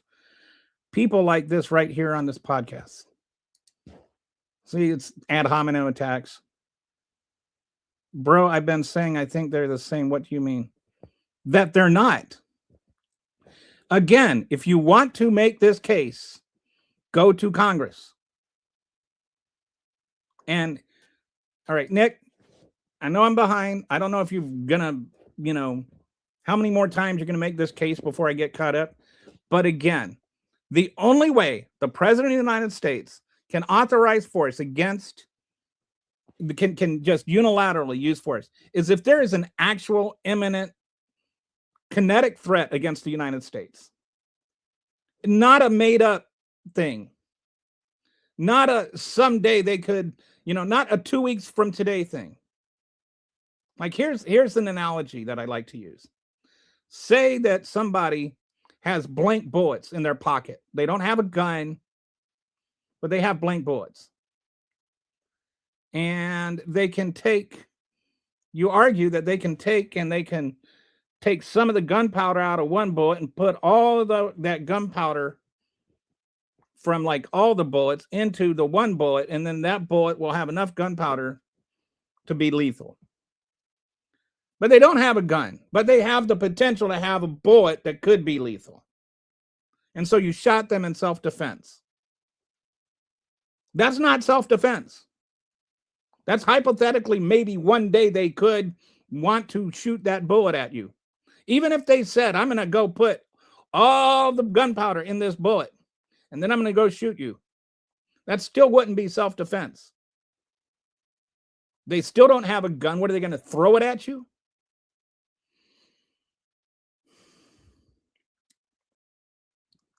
That's what Iran had. They had a bunch of caps, or a bunch of dummy bullets.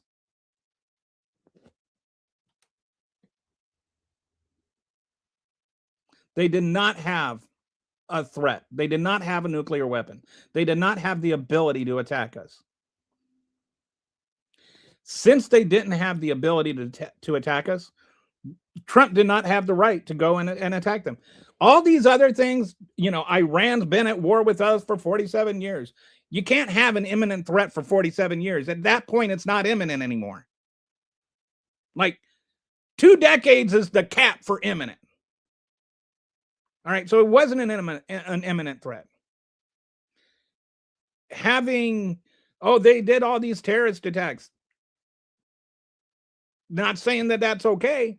I'm saying if that is a reason to go to war, go and make that case to Congress and have Congress vote for it. Why do you hate the Constitution so much?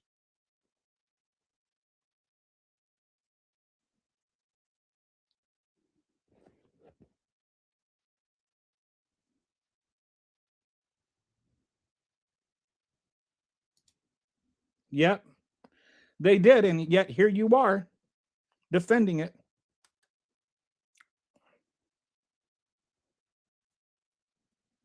I'm not really a Democrat per se, but I'm voting Democrat because the alternative is fascism. Wow, so Megyn Kelly and Candace Owens are turning on Trump.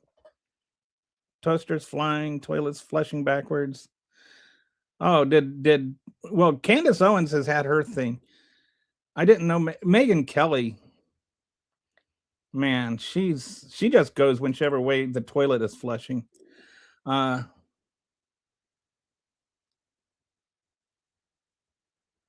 dude. Okay, they had the necessary enrichment for power is 5 to 10. Okay, first of all, 60% is not near weapons grade. Weapons grade is 90%. And the going from 60 to 90% is not like just twiddling your thumbs. Secondly, their ability to enrich radium was, according to Trump, obliterated just a few months ago. So was he lying when they said it was obliterated, or is he lying now? 60% is nowhere. You don't just like shake it up and it's 90% or something. Don't say I'm lying and then lie. And they had agreed again, and I didn't say for power, I said for medicine. Nuclear medicine is a thing. But they had agreed to, and I quote Cutter on this, who were there, they had agreed to downblend their uranium as much as possible. They weren't trying to enrich it. They had agreed to downblend it and to have it inspected. Do you not know that? If you don't know that, go and look it up.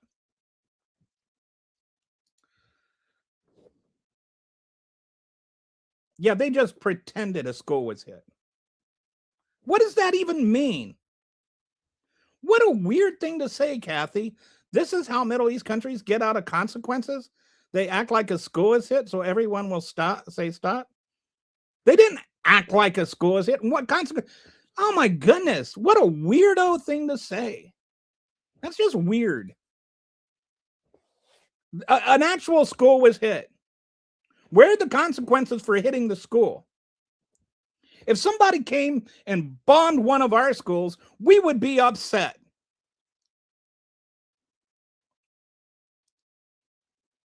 Anyone who says they weren't making news. They weren't. They just weren't. I mean, they were enriching uranium. They may have had a long-term goal to get nuclear weapons, but when we attacked them, we had obliterated all of their ability to enrich uranium. According to us, according to Trump, we obliterated it.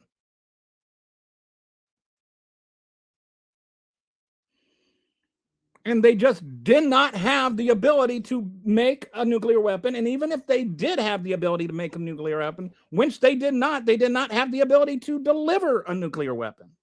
They were not an immediate threat. If you're worried about them being a downstream threat, take that case to Congress. Say, look, they're just going to, if they had gone to Congress, I know this is hard for the MAGA mind to keep up with, but try hearing me out. Let's say, hypothetically, that Iran was 2 years away from getting a nuclear weapon. And you went to Congress and you said we need to stop them before they get there, because as soon as they get it, they're going to deliver that weapon and they're going to nuke DC or something. And so then Congress had a debate and they voted to go to war with Iran. Even if I was against the war with Iran, even if I was against it, I would concede that what he did was constitutional. But that's not what happened. The idea that they were developing nuclear weapons means they didn't have them when we attacked them. You know who's not developing nuclear weapons? North Korea. Because they already have them. But they haven't attacked us. Yeah, you listen. Yeah, you listen to this guy on this podcast is what you do. Problem is you listen to the mainstream media too. Scooby-Doo. Independent authorities. Like the not the IRGC. What is it? The International Atomic, the IEAC, the actual authorities.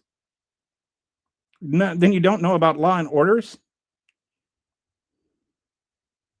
Is that like the plural for all the law and order with all its spinoffs? Democrats lost the election when they removed Biden. Don't know what again, Nick, stay on topic. I would have let your comments stay, but you had to do the cats, didn't you? Like we already can't read it. It's like they act like anything that's published by any media that's not right-wing media is by default false. Like it can't be true because CNN said it. So when CNN declared Donald Trump the winner of the election, were they lying? Like, it's just, MAGA are so weird. They're just weird.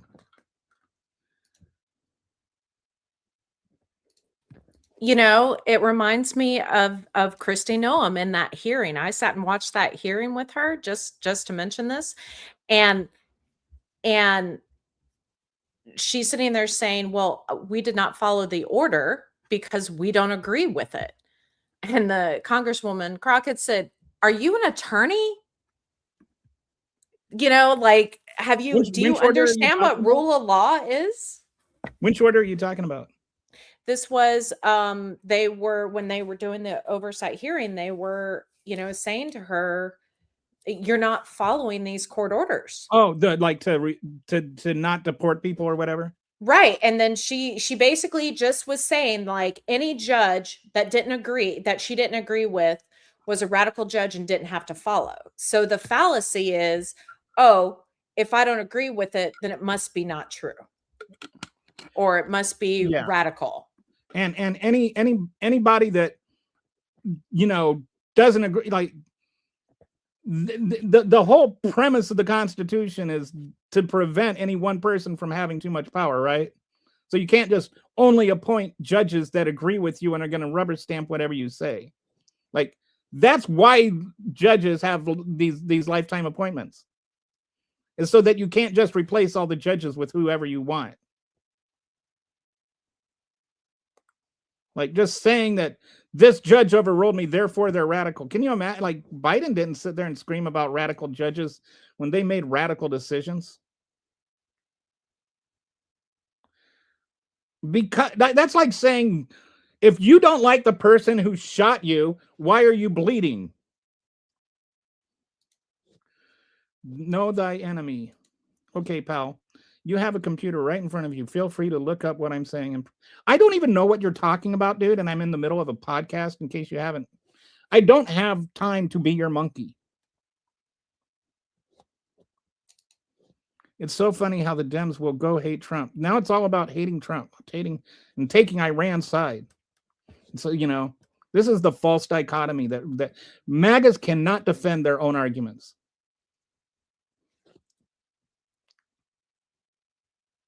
And nobody's taking Iran's side.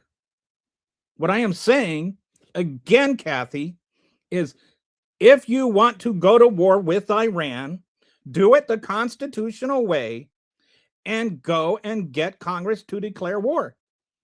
That's it. Why are you against the Constitution?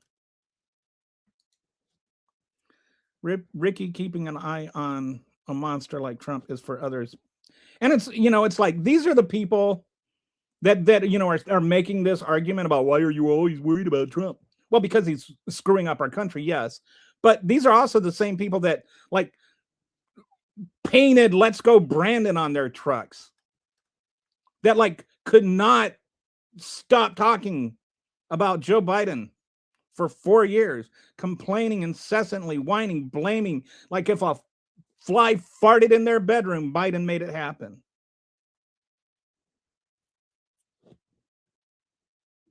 Hey, it's Walter. Is this your first? How you doing, Walter? By international law, it's a war. Yeah, the whole definition of war thing is silly. I hope all independents watch things. Independents aren't on your side, right? I have not made it.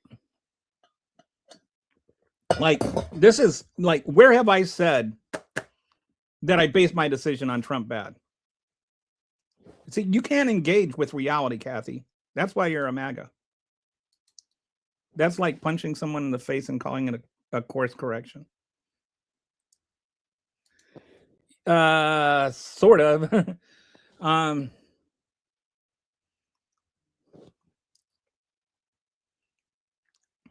But yeah, the only president that I don't fault at least some degree for taking the congressional power of the military away is Jimmy Carter.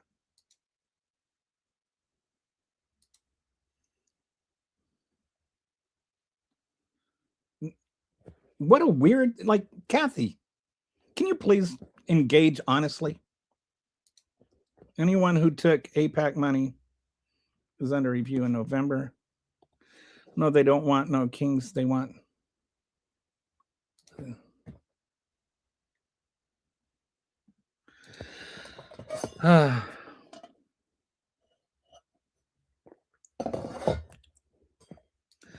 Tehran has black skies and excess rain because we destroyed their oil production.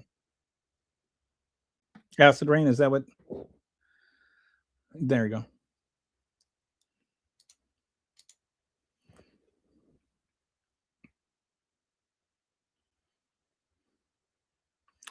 Now I'm acid rain, acid rain. He did as well. I can't imagine driving a car in acid rain and losing your paint job in 10 minutes. Why not? Donald Trump's lost all the other jobs. Ba-doom. All that. Goodness, Kelly. That was pretty funny. All that oil spilled into the street drains and blew up the streets. Wow.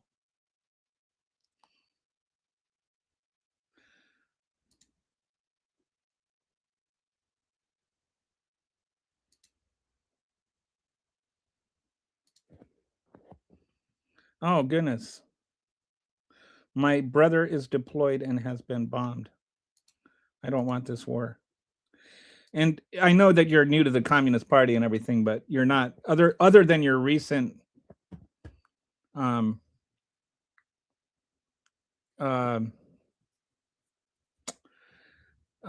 migration to the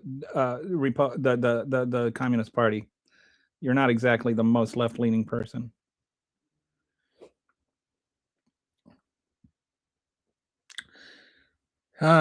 Trump is freeing the people of Iran that have been controlled by. Then take it to Congress, Ricky. If you think that freeing the people of Iran is a reason to go to war with Iran, take it to Congress. There's no reason he could not have taken that case to Congress before he did it. win the vote of the Congress, have them go and defend that vote to the American people. Simply replacing one Ayatollah with another is even more extreme is not liberating, right? Why is everyone talking about regime change except the Trump supporters?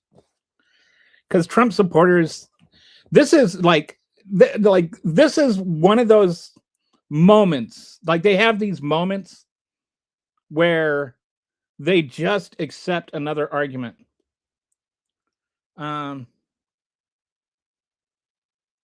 And you just know that's another. They just leveled up on the stupid. And when the war first started, and people were like, "No new wars." Trump promised no new wars, and then they'll be like, "It was no new forever wars." Now Trump's we don't know when it'll end, but it's not a forever war.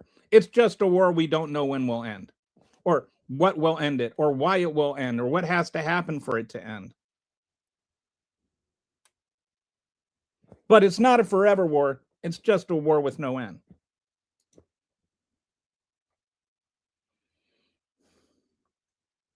But he said no new forever wars defense. That's so MAGA. Because it was Kamala. Remember, Kamala was going to get us into a war with Iran because she wasn't able to negotiate. Netanyahu has been claiming that Iran has been 2 weeks away from a nuke for over 40 years. I mean, they weren't 2 weeks away from. They just weren't. There's an independent atomic commission. I can't think of. It's like the IEA or something like that. So what happened? Here's where the whole thing was an issue. Where there's this whole pretext that they were a week away. Here's what actually happened. Before we bombed their facilities, there was a right-wing think tank that said if they put all of their combined enrichment together and just worked every single one around the clock, nonstop at full speed, they could develop that 60% uranium they had to 90% in 1 week. And then they'd have the capability for a nuclear bomb. But here's the issues. One, there's this little thing called friction. And if you were to run all those facilities at full speed for a week, the friction would cause them to break down. Like they're just doing the math. This is how much they have to do. This is full speed. And based on if they were all going as fast as possible for a week, then this is how long, if they all were going fast as possible, it would take 1 week to do that. They didn't consider the possibility that you can't do it all as fast as you can for like 1 week. Like that's just not possible according to the laws of physics.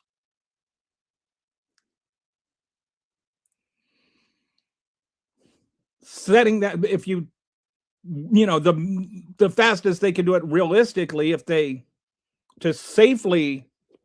all they did was dedicate everything to enriching that 60% uranium to 90%, it was actually more like 2 months away. But that's the first thing, is they weren't a week away ever. Secondly, they weren't trying to do that. They had been 60% for a long time. 3, they that was before we obliterated their facilities. So now, like several of how much we obliterated them or whatever is a bit unknown. But they were talking about oh well, they had they were doing some repair activity on it. But again, that's not an immediate threat. Starting to repair the facilities does not make them an immediate threat. It makes them an eventual threat. And if you want to say they're an eventual threat, go and say that to Congress. Get congressional approval. Get authorization. That's all I'm saying. Just get authorization, like the Constitution says. All you have to do, if it's not an imminent threat, and by imminent threat, I mean a direct threat, not a made-up threat. I mean an actual threat that they could do something right now. And it's even clear, like in the War Powers Resolution and stuff. By right now, they mean Congress does not have time to get back before you do it. Like something is going to happen before it's possible for Congress to get back. That was not the case. They just weren't an imminent threat. So since they're not an imminent threat, go and get authorization. That's all you have to do. That's the only thing I'm arguing about. Get authorization from Congress. All your arguments about, well, they were evil, all of those things, go and make that case to Congress. Why is that so hard? Why is it that not one person that is defending Trump can tell me why they can't, why Trump couldn't go make that case to Congress? Obama didn't do it. That's not an excuse. That's not a reason. It's not. Obama was wrong too. And I've said that. Every president who didn't do that was wrong. Every president doing that doesn't make Trump doing it right. Go make the case to Congress. If you said Obama was wrong to do it, why isn't it Trump wrong to do it? Netanyahu has been claiming Iran has been... Okay. Yes, thank you. He wasn't racist, bro. He was racist. Maybe he's a genius. He might have gotten his Mrs. degree. Charlie was clearly an eggplant. Wait, how does the size of your audience not demonstrate a certain amount of veracity? You're now lying about Charlie. He did vastly. I'm not lying about Charlie. He was a dick.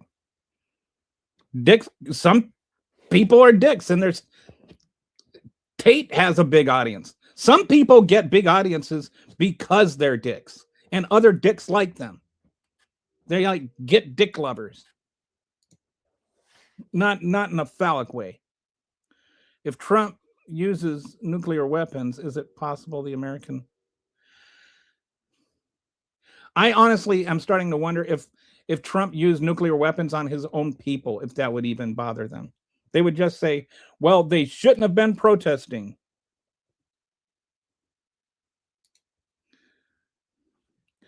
Charlie Kirk, I mean, it's like they in the way they try to spin, like the whole, like the airline pilot thing.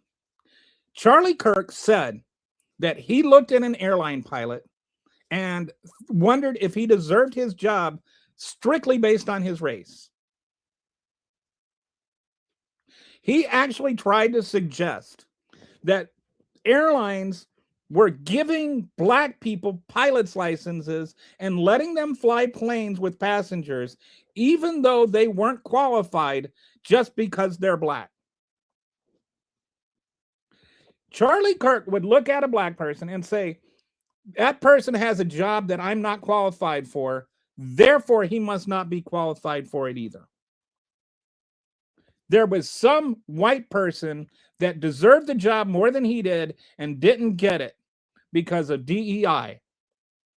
Charlie Kirk was racist.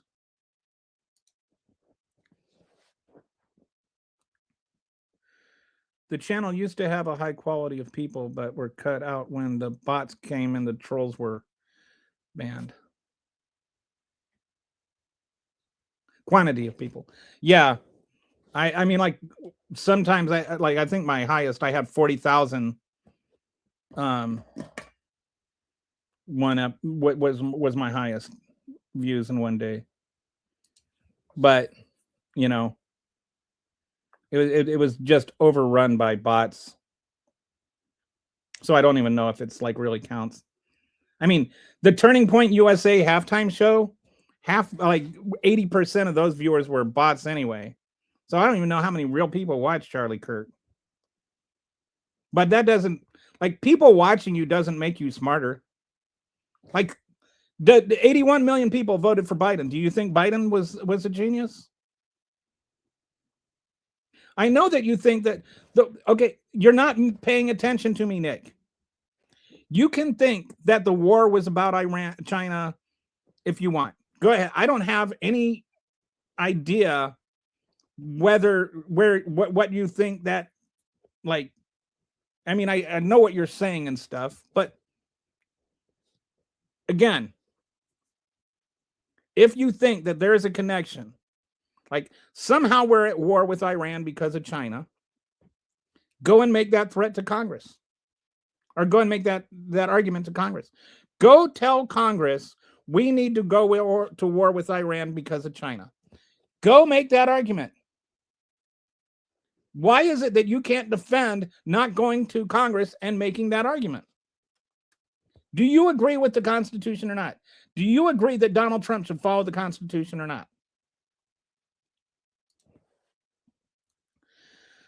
I don't think that people are too ideologically captured on either side to bring this back to the simple understanding that the people we're speaking on are from the same circles and don't care about us. So allowing kids to change their gender.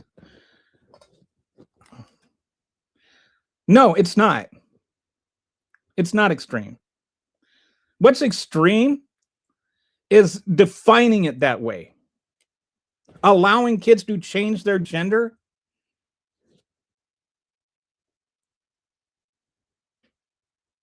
What you're saying is that you should be able to control children's minds. You don't like the truth is what you don't like. Don't fit your narrative on.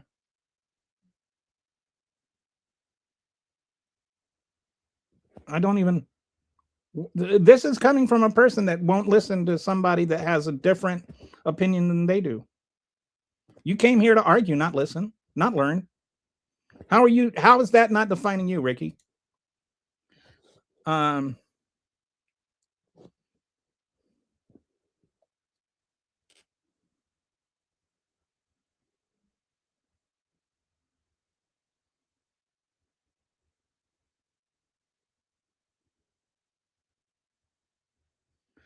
I have 2 relatives that are trans, but that's not why I agree with that stuff. And it's not supposedly. I also have trans friends. The reason I agree with that stuff is that it's reality. Trans people actually exist. That's not an opinion. That is a fact.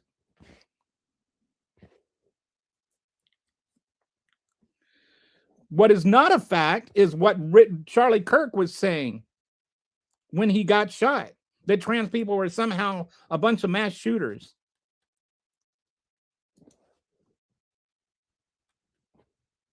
Kids don't change their gender.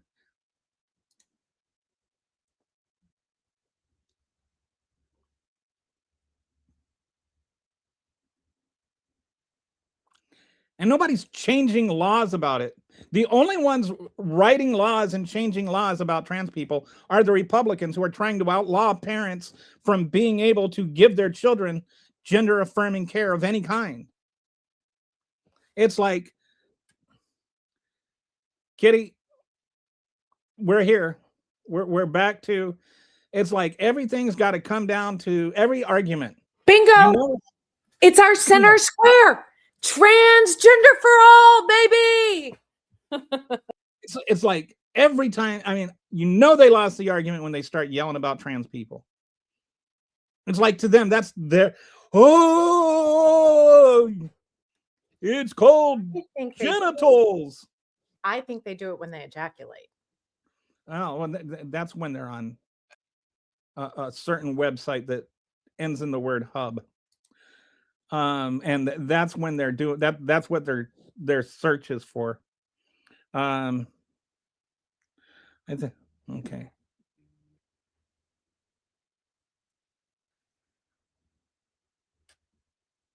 Because Hunter Biden and Hillary Clinton are so much better people than Kirk. Yeah, they are actually. but like this is like, yes, we went from Donald Trump should get congressional approval before he invades another country to Hunter Biden. Iran has been killing their people. Then bring that to Congress. Take that case to Congress. Is there a reason that you can't take that Congress? If you believe that, if you think that's a good enough reason to go to war, why can't you take that case to Congress?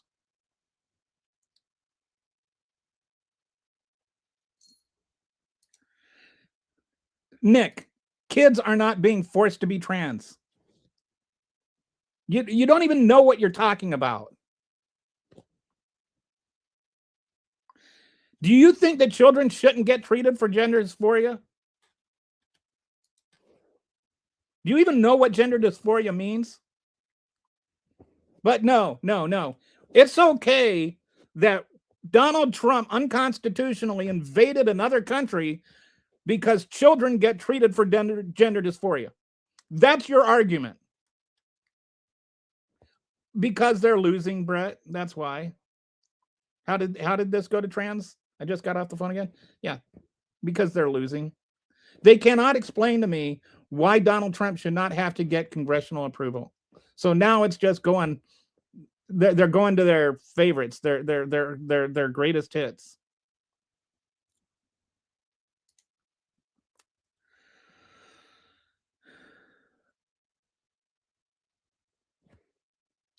Does that mean that Donald Trump doesn't?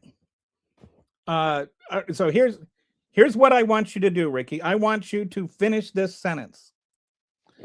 Donald Trump does not need congressional approval before he invades another country because, and then finish that sentence.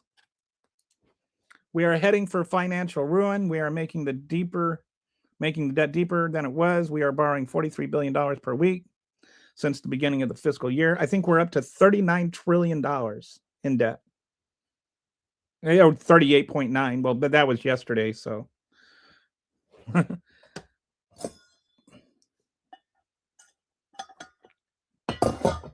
We'll be up to 40 before long.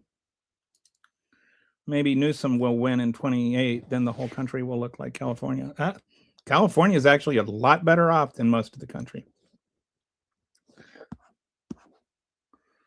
I am not a Democrat, never have been.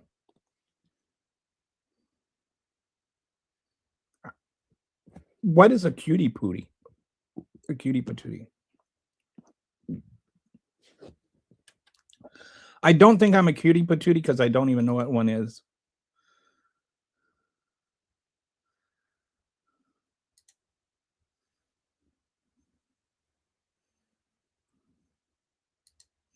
Eyes and ears always beat party lines.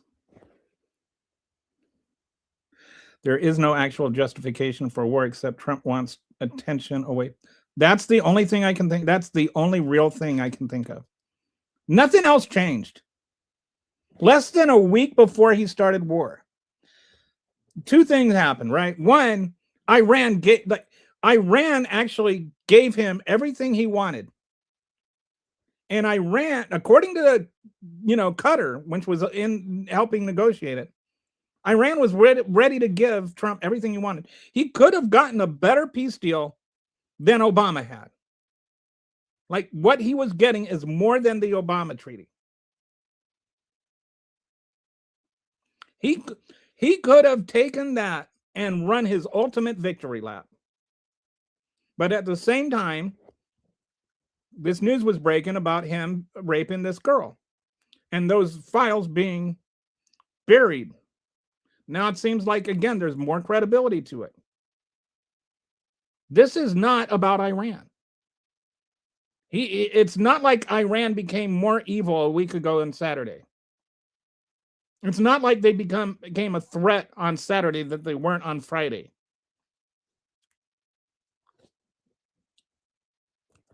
There was no danger that they were going to attack us on Sunday if we didn't attack them on Saturday.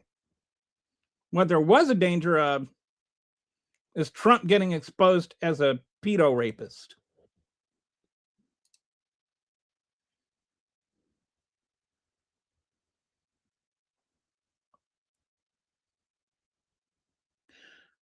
Okay, I don't know where you're getting that I'm saying that the other side sucks. I am saying that the President of the United States should get authorization from Congress before starting a war. Do you agree with that statement or not, Nick? Should the President of the United States get authorization from Congress before starting a war the way the Constitution says? Why is it you cannot have that part of the discussion? I have said this.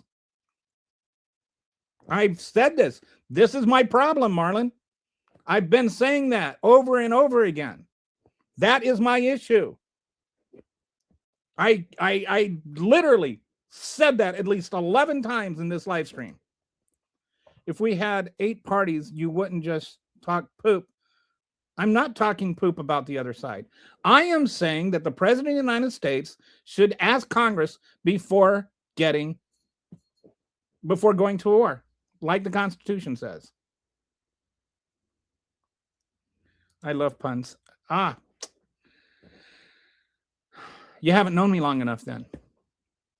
I'll make you hate them. No, I'm just kidding. I am a glutton for punishment. Get it? Punishment? No. I don't know what that means. Some of these things are like, we need new parties in America. My girl wants to party all the time.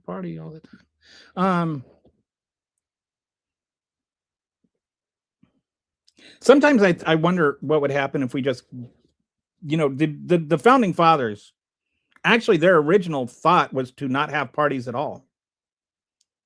And the vice president initially was whoever finished second in the vote. Did you know that? Like, if we hadn't changed things, Kamala Harris would be the vice president right now. Wouldn't that be interesting? Anyway, that's not how things are. I would love to see, I agree that I think that the two parties suck. And I think that one party sucks more than the other party. I think that we've lost all ability to talk about political issues and actual policy because it's your side or my side. I agree with all that. I say that like constantly on this show. But whenever I talk about issues, I get whatabouts. So I'm talking about the issue right now. The issue I am trying to talk about is that the President of the United States should ask Congress before getting should get authorization from Congress before going to war. I don't think one person should unilaterally decide when we invade other countries. I'm not saying that the Iran war is wrong in principle. I'm not saying it's right either. I'm not saying anything about that. I am saying that you have to make that argument to Congress and have Congress approve it. That's it. Why is it that I can't get any Republicans to engage on that line of thinking? I'm trying to talk about the policy. I'm not talking about parties or sides or anything like that. If I say the President of the United States should follow the Constitution, and you're like, well, that's what that side says, but there's this side. Who's the problem with who is being partisan then? When not following the Constitution, or when somebody says the President of the United States should follow the Constitution, and you think that is a partisan argument, maybe you need to reevaluate if you're partisan. Not saying that's what you're saying, Brad. Sorry, that was my diatribe that spun off of your comment. Well, Trump is actively destroying the Republican. There is no more Republican Party. It's the MAGA Party now. I brought this up before. The Nazi Party was something that, like, if you were a Nazi in 1928, you were nothing like, you were actually a socialist. Then Hitler took over the Nazi Party. When Hitler took it over, he changed everything. They weren't socialists. They persecuted socialists. Like they always talk about, well, it was the National Socialist Party, but they weren't socialists. They weren't socialist any more than Republicans are conservative now.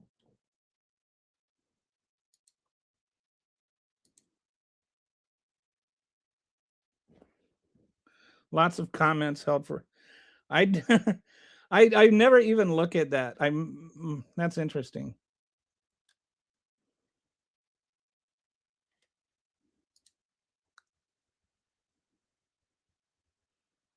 Marlon has a. None of the NATO allies brought the imminent danger and garbage. None of them. Because there wasn't any. There just wasn't. So, should the president of the United States follow the Constitution or not? Like that is really the only debate or conversation we should be having.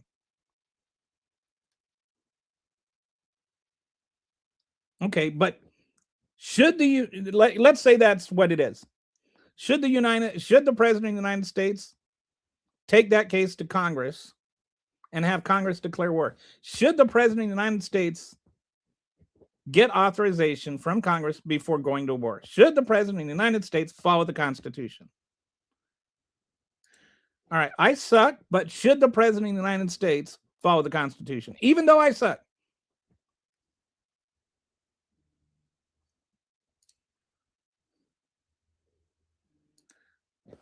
Hey, it's Gamer. So, hey, Gamer, have you, I actually thought about you yesterday for like a nanosecond because I was watching, I don't know if you've seen the second Megan movie, but they talk about a paperclip there. And so I was like, hey, wonder if Gamer Guts has seen this. No, you're not a shadow band, Gamer Guts. Enriching uranium still doesn't get you a functional weapon, nor does it get you a delivery system. Exactly.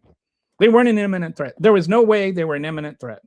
They weren't going to develop and deliver a nuclear weapon before Congress could convene. They weren't going to develop and deliver a dirty bomb before Congress could convene.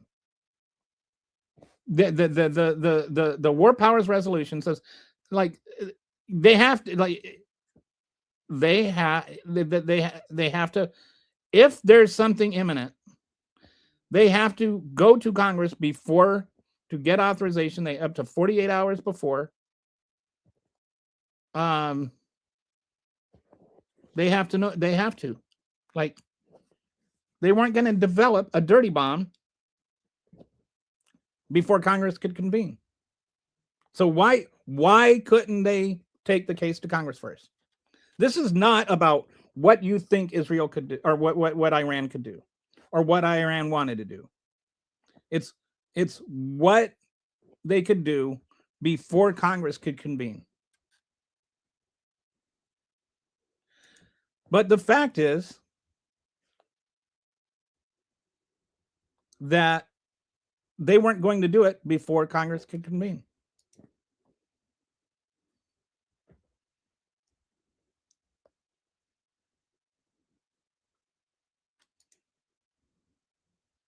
Are you talking about Charlie Kirk or the Ayatollah? I think they were both evil assholes. I see you gay bash. Who's gay bashing? I farted out a can of beans. Congratulations. I wonder if he will draft all opposing parties and and poor and brown skin first. I guess that would win his midterms. Yeah. Especially now that he's not going to let the military vote. Congress doesn't represent the citizens of America. They don't. And that's why they're not even like that is Congress should be demanding a vote on this. They should be saying, no, this is our job. It's appalling to me that they don't only just concede it, they don't even try to fight for it.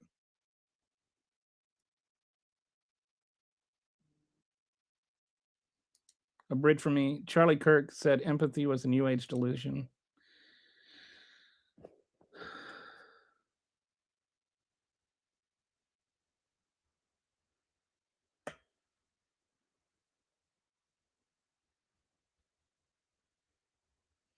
Watch the tapes. They're all out there. Make up your own minds. They're called. Okay. That I don't know what you're talking. Are you talking about Charlie Kirk or something? Yeah, he was arguing against DEI. Yeah. And then he said that in the context, like he did not know what DEI is. He used DEI to inflame racist rhetoric. You don't know what DEI is. You think that DEI is quotas, I bet. That's the way he always talked about them. And DEI does not allow unqualified people to get hired. Does not do that. It absolutely does not do that. And if you think that unqualified pilots, that the black people are being unqualified pilots, that they're sitting there entrusting the lives of passengers with people that can't fly airplanes because they're black and they're taking jobs over white people, then Nick, you are a racist too. Nick is not correct. All right, let me explain what DEI is. DEI is diversity, equity, and inclusion. The diversity is not about getting quotas. Let's go to the pilot situation. 90% of pilots were white males. 90% of commercial pilots were white males. It was almost exclusively white males. 90% of the population is not white males. And what happened is for like decades, what would happen is most of the pilots were military pilots who would separate or retire and then become airline pilots. That was the biggest funnel. But then the number, like it just wasn't enough anymore. So they started having more and more commercial pilots. But they would just, for whatever reason, it was mostly white males were the pilots. And so they started looking at it and they didn't get, there weren't enough pilots anymore. My brother-in-law is a pilot. And, I've talked to him about this. There just weren't enough pilots. And so what they did is they said, we need to get more pilots. And they started, because they needed more pilots, they started recruiting in places they had not been recruiting before. And so then they went to like HBCs to recruit pilots. And so then they started getting more black pilots. And not over white pilots. They weren't sitting there saying, well, you scored this and you scored that, but you passed and you didn't, but you're white and you're black. So we're going to give it to the black guy who failed over the white guy that passed. That's not at all what happened. It wasn't like choices. It was, we need more pilots. And so they were hiring anybody they could that was qualified. And they started recruiting people from historically black colleges.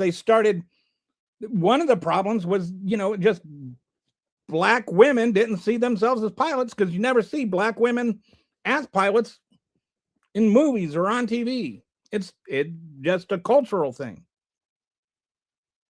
And so they'd have like a flyer where a black woman is a pilot. Because there's like black women might say, I never thought about being a pilot. And so they started recruiting and training more black pilots. They have to pass the same tests. They have to meet the same standards. They have to fly the same number of hours. They have to log the hours. They have to pass the test. They have to go through the same regime as the white guy does. A black pilot is no less qualified than a white pilot. The idea that black pilots are less qualified than white pilots and drawing that conclusion simply because they're black is racist. Like, it's just it's literally saying that somebody only got their job because they're black. That's racist. It's assuming that they beat out that they got hired over a white person, that some white person was denied a job because this black person got it, and that black person was somehow not qualified, but the white person was. That's racism. And it's not a quota system. It's not like, we need to hire this many black people. It was, hey, 90% of our pilots are white males. Maybe we need to start recruiting women. Maybe we need to start recruiting black people. We need to recruit more people because we're only fishing in this small pond. All right? So let me challenge your thinking here. They actually started fishing in bigger ponds. That's all they did. They stopped fishing in just white male ponds. And they started fishing in all kinds of ponds. So they're actually expanding the scope of people that they're hiring from. They're not excluding it to only black people. White people are still getting hired as pilots.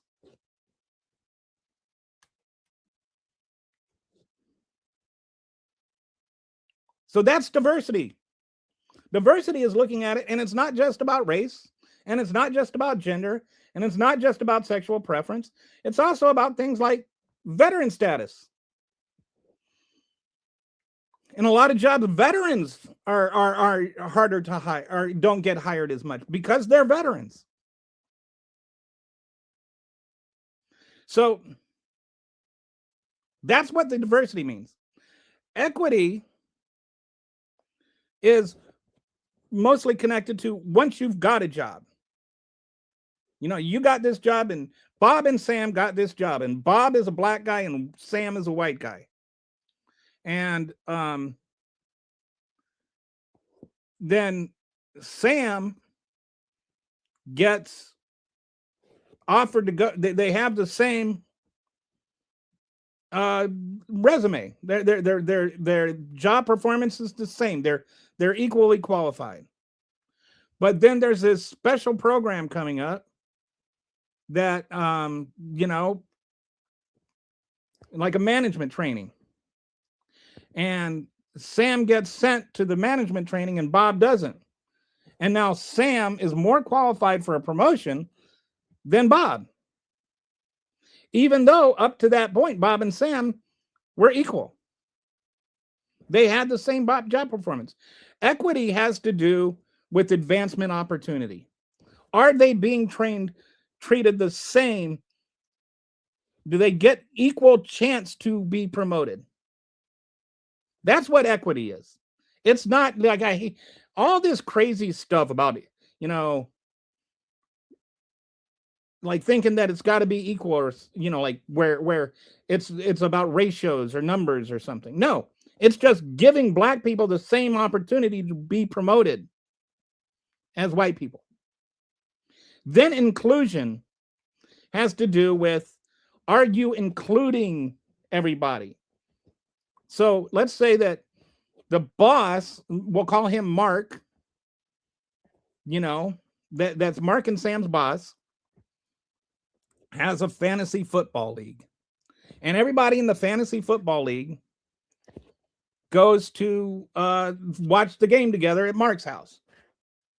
And Bob's not in the fantasy football league because Bob's not a football fan. And so Sam goes there and he gets to know Mark really well, and they're buddies and they hang out. So then when the promotion comes up, and because Sam has been to the management training, maybe in part because he was included in all this stuff, like going to Mark's house. He just knew Mark better. Mark wasn't necessarily being, like racist in including Sam. He's just like, Sam's a good guy. Sam's really smart. Sam does his job well. Everything he does is just, Sam deserves a promotion, right? But so does Bob, maybe. But he doesn't know Bob because he's not including Bob. He's not connecting with Bob. So all DEI is it's not quotas or something like that. It's consciousness. It's awareness. Are you actually considering everybody in your consciousness? Are you keeping everybody in your consciousness? It's not about quotas. It's about awareness. It's about giving everybody the same chance to advance and to get hired. That's what DEI is. Charlie Kirk was too lazy to ever actually learn about it. He thinks it was quotas. Charlie Kirk was wrong about DEI. And he spread this lie that it was about quotas. And that lie is racist. That lie negates what it is, or that there is, in fact, systemic racism. And that DEI is a way of addressing that systemic racism without this so-called reverse racism. Like, learn what you're talking about. Like, this is one of those things where I really wish people could talk about the issues instead of just combating the issues. Like, systemic racism exists throughout our society. Black people are more likely to be pulled over. Black people are more likely to be stopped and frisked. Black people are more likely to get sent to jail if they have drugs, even though they're just as likely to smoke pot as white people. No more, no less.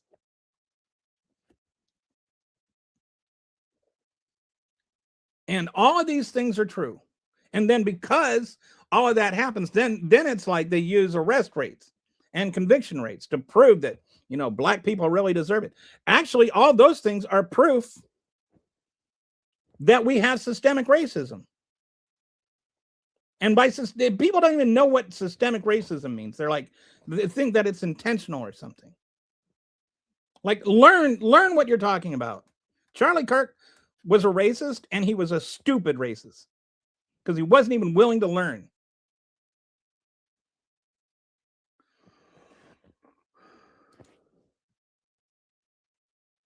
Unaliving people because of words. I agree. One can disagree with what Charlie Kirk thought and who he was and, the things he did and said, and also think he did not deserve to be murdered. Like, those two positions are not mutually exclusive.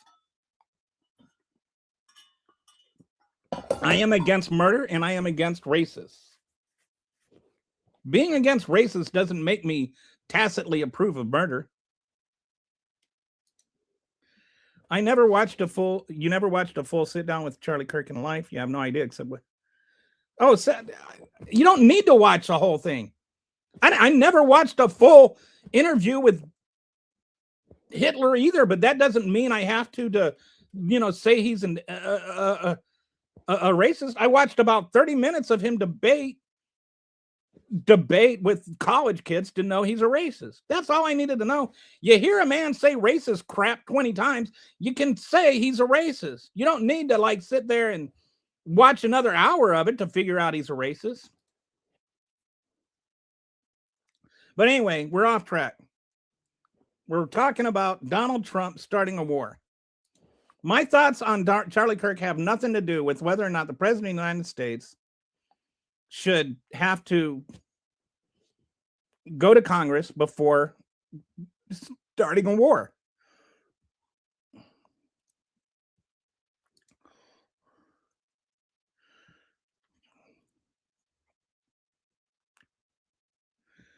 because he's so. Yes, I'm serious. Um, the only other logic. Okay, here.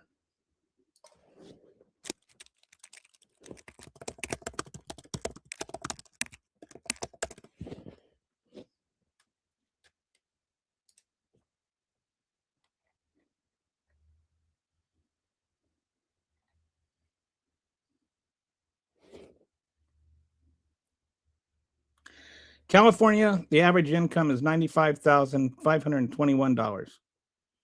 It's not DC is 108,000. Massachusetts, New Jersey, Maryland, New Hampshire, California. Those are the top 5. So yes, literally, California is better off than most of the United States, financially speaking.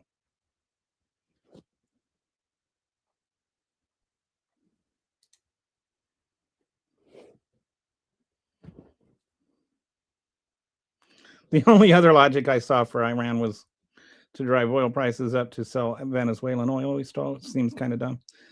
Yeah, that would be an interesting case to go make before Congress. The California is better off. The red states are the red states. I mean, this has been established, right? Blue states pay more in federal taxes than they get back. Red states get back more in federal taxes than they pay. Trump is a mess for Democrats. I don't even know what that's supposed to mean. None of us care about Bill Clinton. Oh, is he talking about Bill Clinton now? No Democrat is saying Bill Clinton's good, dude. What is? I don't know. Like, why is it that none of the MAGAs can just say whether or not the president of the United States should follow the Constitution?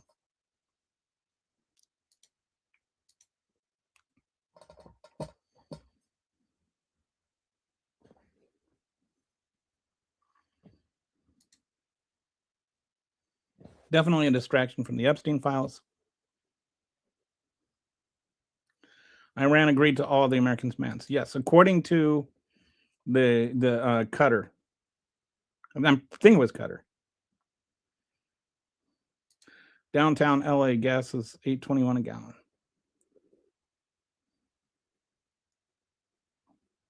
Is it true the U.S. has spent $20 trillion? I don't think so. Let me. How much?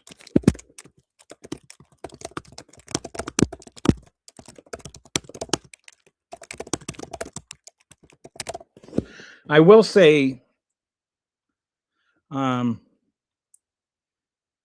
we spend about 900 billion, 850. So it's more like around 9 or 10 billion. We spend about 850 to 900 billion. But even that's I have a friend who's a defense contractor. And well, I mean, he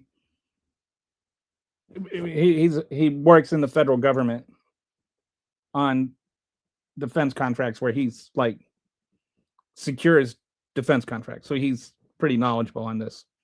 And so what happens is the Congress,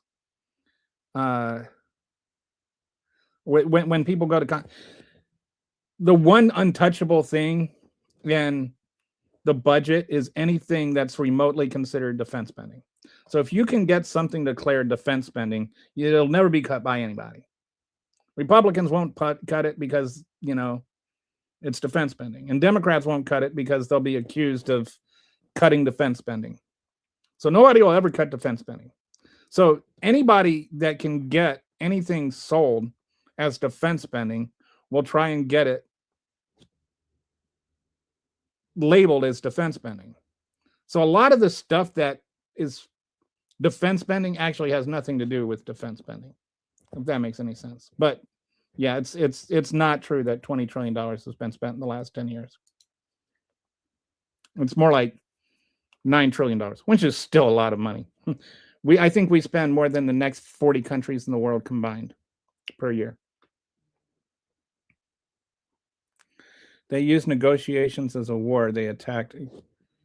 Iran. Yes. Yeah, they remember Donald Trump wanted a war in his first term. We know he wanted a war in his first term because he had them draw up battle plans to invade Iran in his first term. And we know that he did that because he stole those battle plans. And we know that he stole those battle plans because he waved them in the face of a writer. And we know that because it's on tape. So, yeah, it's not a coincidence that we're invading Iran. The timing is everything. It happened just days after this news broke about him raping the 13-year-old girl. Are you trans? No, I am not.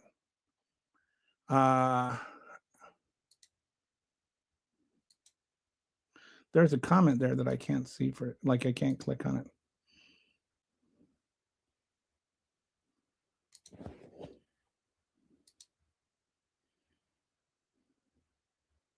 John Medina, you clearly don't understand what you're saying.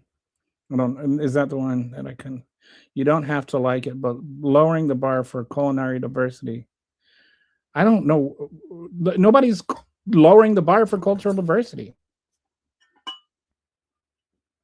That's the thing. The bar isn't lowered. Your assumption that the bar is being lowered because black people get jobs does not mean that you're not a racist. It means you are a racist. No pilots are having the bar lowered for them.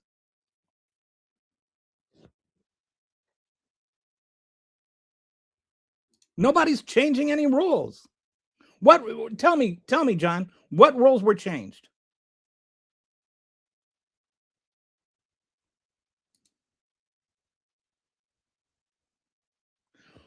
What unexpected results? You can never act. Anyway, I'm not going to argue about DEI right now.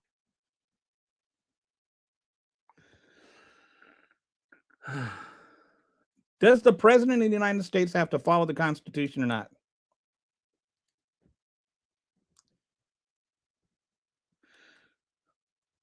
That's like saying only billionaires should be president. I'm thinking that's what you meant, because poor people are incapable. Kelly just summed up MAGA talking points. All your problems in the world are due to somebody who's not pale, not male, or not from here. Yeah, okay, so I was right, president.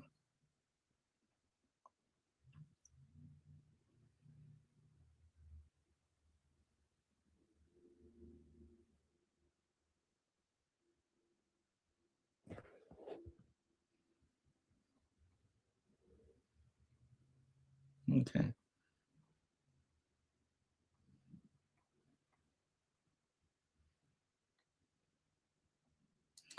Was it something I said? Did I say something funny? Oh, we lost a best person for the job is good. Okay. You clearly just have no desire to learn anything. Trump historically bypassed Congress and delivered freedom to Iran. Heroically bypassed. So you're admitting that he did something unconstitutional and you're celebrating that? Is that's your argument? Did you hear any?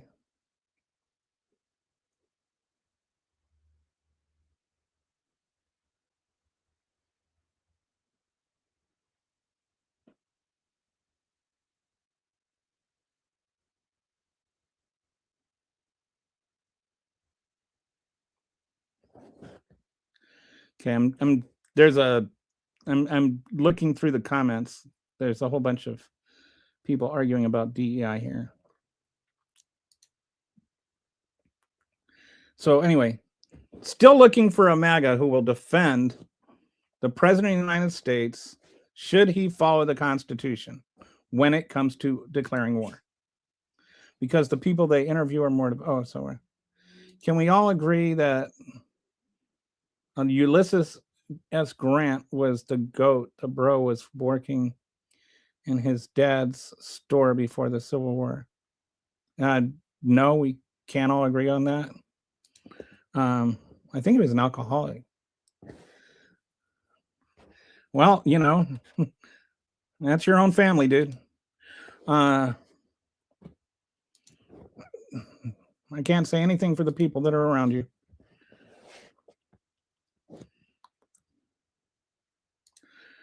All right, so I do have another slideshow. I'm all caught up now. So this is the other thing. Is I want to talk about, the SAVE Act and a shutdown threat, explaining the policy. So it's anytime a MAGA wants to come in and tell me if it's okay, why it's okay for the president of the United States to not follow the Constitution when it comes to declaring war, that's the argument we need to have. That's the discussion we need to have about Iran. All the rest of the stuff is smoke. Either the president of the United States needs to follow the Constitution or he doesn't. But while we're doing that, let's move on to the other slideshow. Trump, the SAVE Act, and a shutdown threat. Let's talk about policy and the political framing. What is the actual SAVE Act and how is it being framed? Because I think those are two different things. And I think a lot of what we do nowadays is we frame things in a dishonest way. And I shouldn't say we, Republicans frame things dishonestly. And they've built up a straw man argument around the SAVE Act that it's some sort of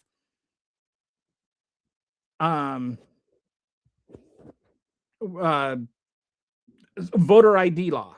And then they use, like, they'll have polls. Should people show their IDs when they vote? And then they'll use those poll results to make it seem like that means that we have the support for the SAVE Act. Most people don't even know what the SAVE Act is or what's in it.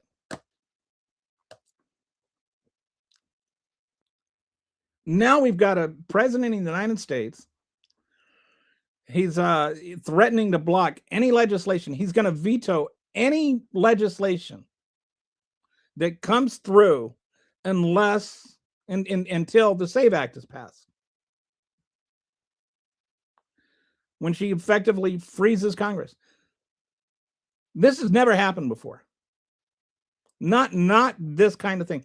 Maybe the only other person that's done something like that, is Donald Trump when he refused to approve the budget unless funding for the wall was in it. But even that was part of the budget and a shutdown. But to just like say, no legislation gets passed unless this is in it.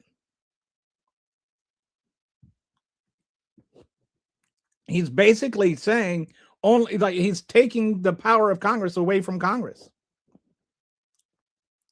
He decides what gets passed, using the veto to unilaterally just decide what gets passed. All right, so there's some, actually, I want to be honest, there's talking points on both sides that are a little dishonest. So I want to go through it a little bit. First of all, the SAVE Act says there has to be proof of citizenship to register. I mean, this is part of it. It's not the whole thing. So you need to have proof of citizenship to register. And not everybody is not going to be able to register. Like, if you're already registered, you don't need to re-register. So, like, when you see things like, oh, there's 50 million women that, are going to lose their right to vote because, whatever. They don't need to register again. If they're already registered, they're fine. But we'll get the problem is that you can have your name stripped from the polls. And then if your name is stripped from the polls, then you have to re-register. And if you have to re-register, then you do have to have your proof of citizenship. If you move, you have to show your proof of citizenship to re-register. And you have to re-register in person. You can't just go online and type in your new address. No, you've got to go in, which means you need to take time off for work, possibly. And if you work in a hourly wage job, that means you're losing money. This is effectively a poll tax.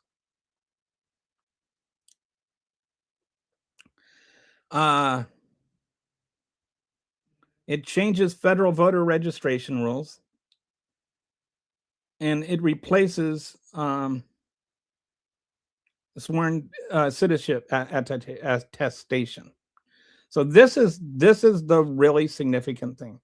Right now, there are people in the United States who are citizens who do not have passports and who do not have birth certificates. And what you'll hear Republicans say, oh, you're saying black people are too stupid to get birth certificates. No, I'm not saying that. You are saying that. What I am saying is that there are people who do not have birth certificates. That's it. And some people that don't have birth certificates can't get them. They don't exist. They do not have birth certificates. They were born here. They're citizens here. They are 100% legal to vote. They just don't have a birth certificate and they don't have a passport. Now you might say, well, how can they not? This is in 1853. Well, up until the 1950s, a lot of black people that were born in the country didn't have birth certificates. They were born in homes. There was no law that you had to have a birth certificate if you were born at home. And a lot of them don't. They were babies. They didn't, like what was supposed to pop out of the womb and say, Mommy, Daddy, I need a birth certificate. So that's why some people don't. Then, like, not all birth certificates have been digitized. I think most of them have now, but sometimes things happen between when people were born and when computers were invented.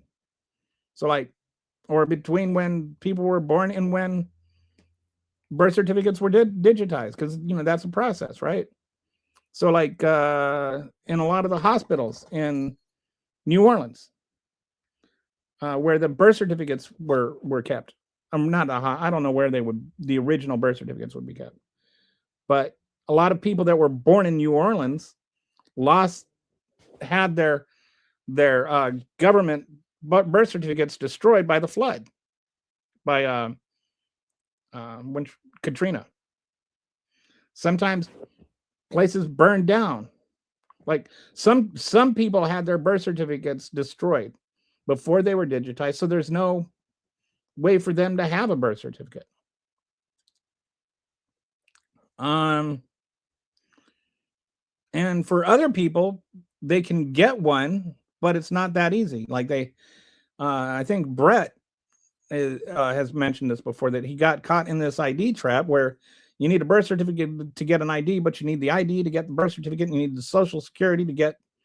Anyway, you end up, because you need ID to get the ID, and if you don't have the ID, it's how do you get the ID? It's a circular thing. So there's some people that are just not going to be able to get their birth certificate in time, or maybe get it at all.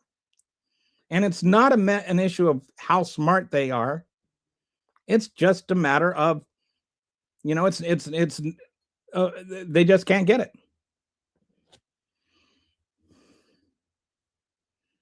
And so right now there is an alternative is to there's a box you can check. And this is in every state, except I think there's only 3 where this is not. Well, I think even there's only 3 states where you have to prove citizenship. And I think to register to vote. And at least in federal elections, even in those 3, you can attest that you're a citizenship. And so there's a box and you sign your name and say, I swear under penalty of perjury that I'm a citizen. And so, if you vote, even though you're not, you're going to have to check that box, swear to it, and then you're in danger of being prosecuted for both perjury and for voting illegally, which are both felonies. So you commit 2 felonies if you vote illegally, if you check that box and vote illegally. So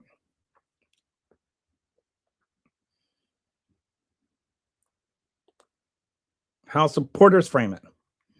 So supporters want to pretend that there's some sort of massive voter fraud going on. And it doesn't matter if you point out that it's not, based on just pure, actual, proven evidence. Then they just say that's because it's so rampant. Like, oh, it's so easy to do voter fraud. All these people who are doing the fraudulent voting are getting away with it. And that's how we know it's massive, is because there isn't any. Like, that's their logic. Is the lack of voter fraud proves voter fraud.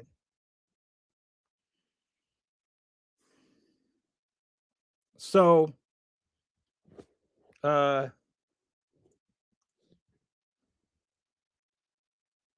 say it's all to prevent non-citizens from voting. And it's like, when I say it's not a problem, since like 1980 or 1982, and the Heritage Foundation has done this extensive database where they've like gone through and they've looked at every single person that's been prosecuted for voter fraud in like over 40 years. And there's like less than 100 cases of non-citizens being prosecuted for voting. And this is not just in presidential elections. This is in every single kind of election you can imagine, including primaries. Non-citizens just aren't voting. And there's a reason for that. Non-citizens don't vote because, one, it's going to make very, very little difference.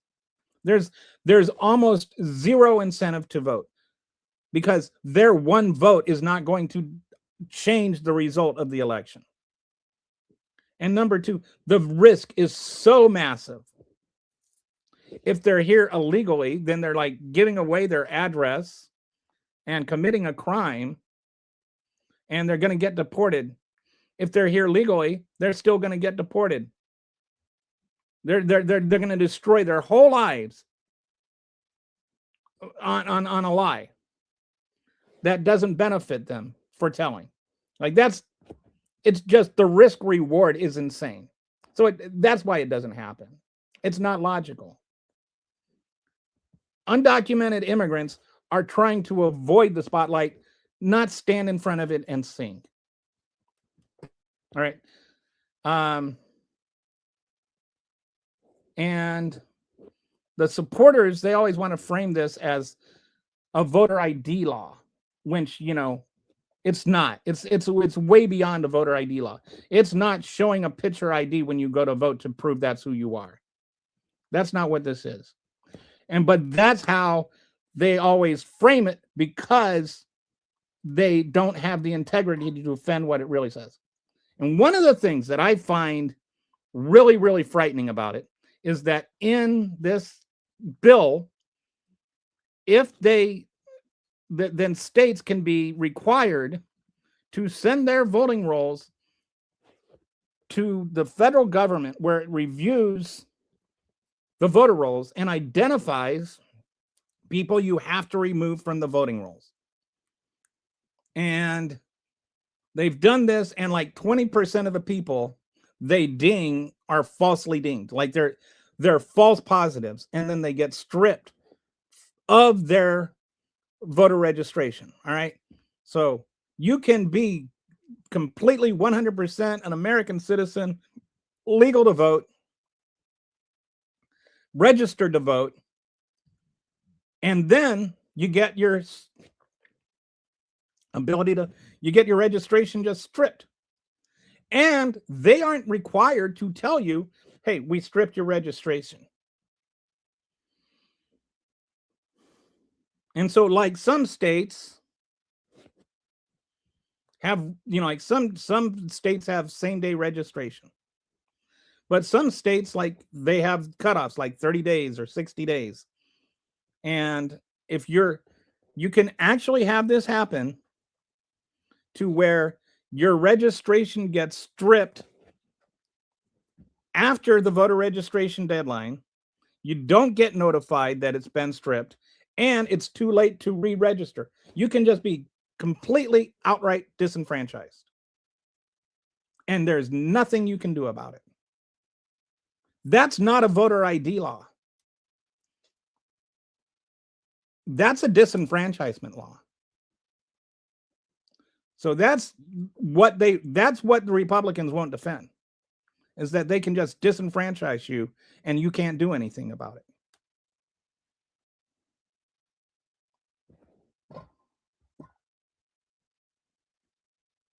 So it's not a voter ID law, right?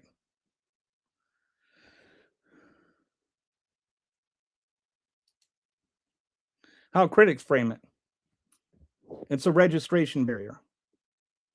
And it is. You have to go in person to do it.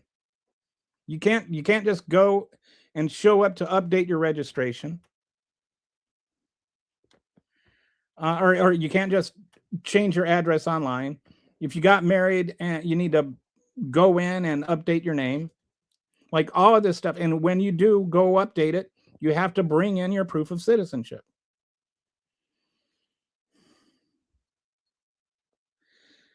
And it specifies, this is another thing that some people on the left are confusing a little bit.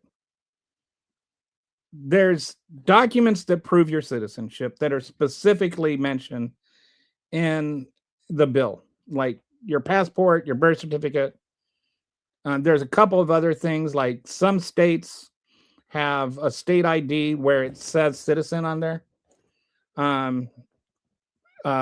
This is not like the one that lets you fly on planes. You guys see my cat? Hello, buddy. So you have sorry, he distracted me. So you have some states that will let you, there's a citizenship ID that is, like if it says citizen on your driver's license, then you can use that. There's I think some military IDs say that you're a citizen and you can use that, but it's very, like, those are limited. Like there's only 5 states that even have the opportunity for the citizen ID, and that you have to pay extra for and specifically get. And those are the IDs that will work as a registration ID.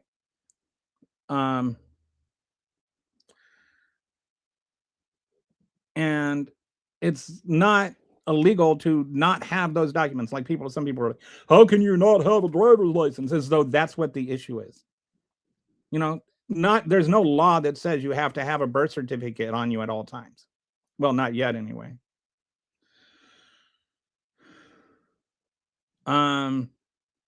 So there are going to be people that either can't get those documents, or just are going to have to leap through hoops to get those. So this registration barrier is real. It's not just proving who you are. It's proving you were born here in a certain way that makes it harder.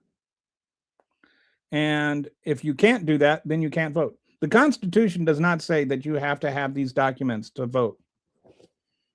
The Constitution just says you have to be a citizen.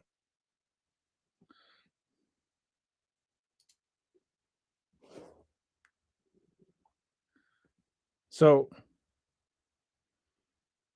this gets framed as being like security versus access, like voting access. This idea that, election integrity and all of that kind of stuff.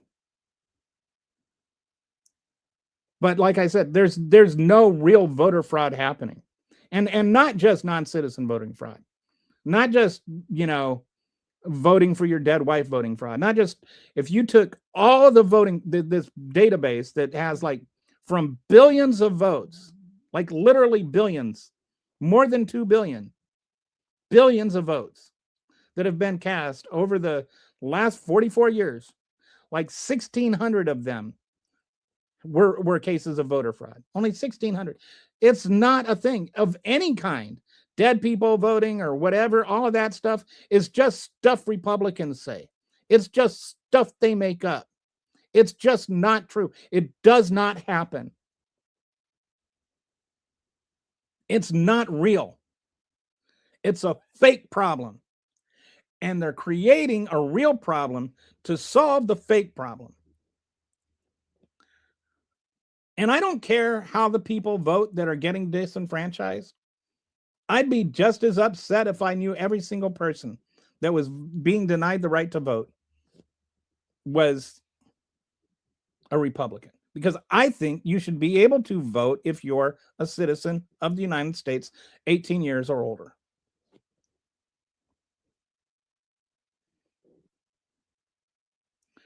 So the real election integrity is the real challenge to election integrity is the disenfranchisement. And so here's the thing. Arizona has already done something like this. They've already gotten they made a law that said you had to do this. And then the Supreme Court struck it down because they said, no, you can't say this for federal elections. Congress has to say that. So they are allowed to do it in their state elections, but not in their federal elections. And so they have a special group. They have an actual group of people in Arizona that can vote in federal elections, but not in state elections. And there's about 45,000 people in Arizona that are registered to vote in federal elections that aren't allowed to vote in state elections because they just either don't have the IDs or whatever. They can't get it. 45,000. And sorry, I have a cat. So of those 45,000 in 2024, like only about 10,000 of them actually voted. But you consider how close some of those elections in Arizona have been. That can literally be the difference in winning and losing.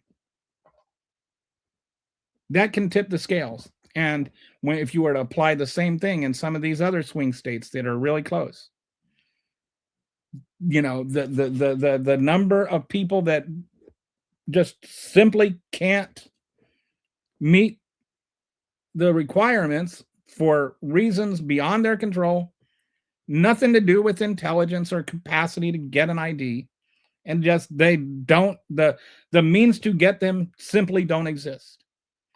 They should not be disenfranchised.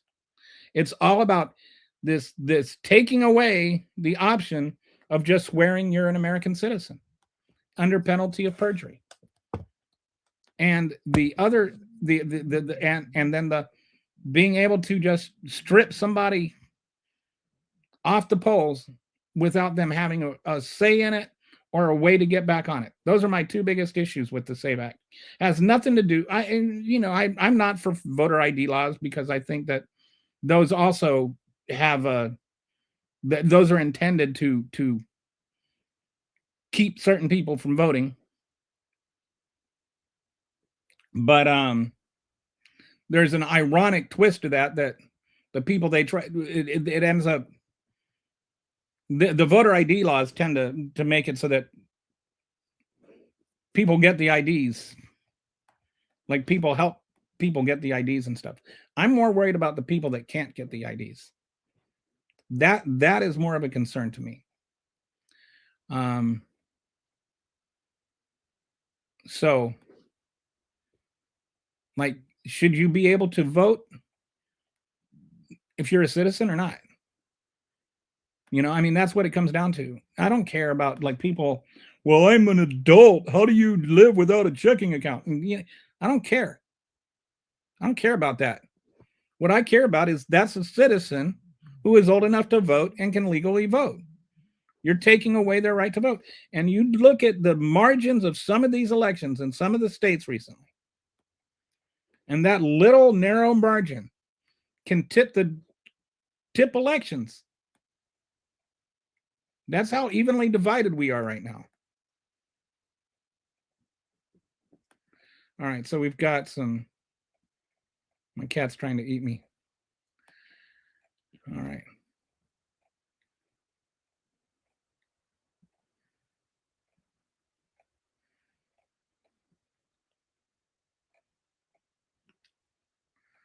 Wow, there is a lot of comments here. Okay. Wow.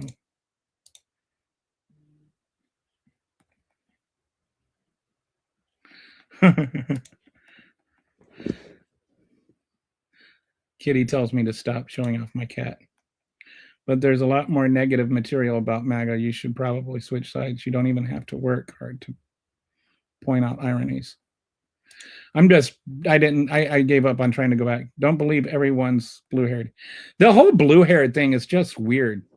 Like most Democrats do not have blue hair. Negative material like the protecting pedos. What do you mean, like the protect? He's literally protecting pedos. I mean, that's not negative material. That's something that's happening that's negative. I think it really comes down to my mom being extremely liberal. She kind of pushed me away from the left by how worked up and angry she got about politics. Well, I mean, some people get angry about politics because it's worth being angry. Like when you see people shot on the streets of Minneapolis because they had the audacity to stand for the Constitution, maybe you should be upset. Some people are like, "Why are you so mad?" And I'm like, "Why aren't you mad?" We should be mad when people's constitutional rights are being stripped. You only have one mom, bro.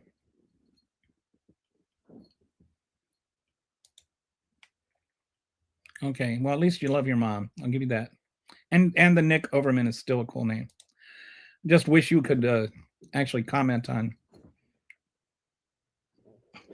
No, stop trying to eat me. He's trying to eat me.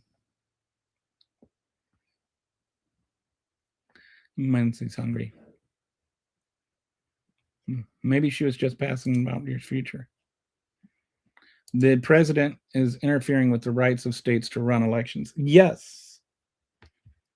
Like the man does not care about the Constitution, and Republicans don't care that he doesn't care. My dad's Republican, despite by today's standards, they can coexist. Okay, he's not a MAGA. It's okay, buddy.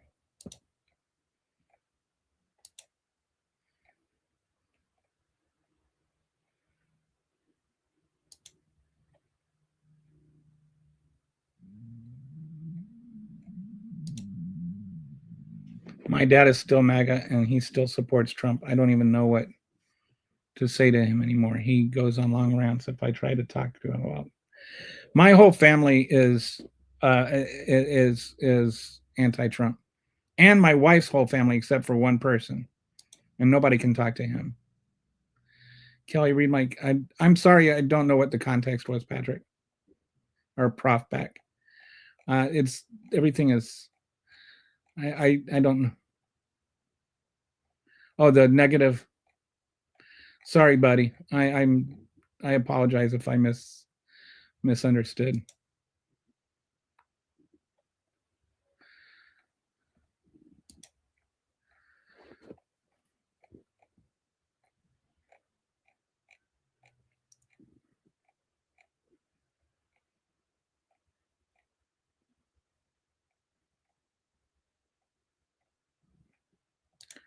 A lot of people don't have driver's license for multiple reasons. There we go. Okay, there. So yeah, Brett says he was caught in an ID trap for months. It was almost a year, actually. It sucks. I've been in one too. And it's like, gotta wait for this to come, and then gotta wait for that to come.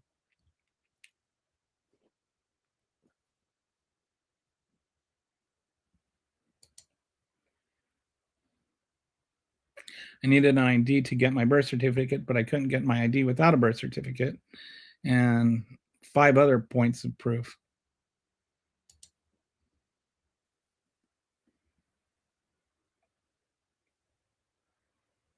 Yeah, that's the thing. Sometimes people just lose stuff. I lost my birth certificate. Well, my wife lost my birth certificate technically. There's absolutely right. There's absolutely no evidence of widespread fraud. There's actually, like, this is what like the Heritage Foundation thing where they started this database. They started that database to prove how widespread fraud was. Like, their goal was to show every single case of voter fraud, to show just how rampant it was. And they could only find 1,600 out of billions of ballots. You're actually more likely. So I ran the numbers, and you're more likely to stand behind somebody in line, or you're more likely than so you're more likely to be struck by lightning than to be behind somebody in line who's voting illegally. You're more likely to be eaten by a shark than to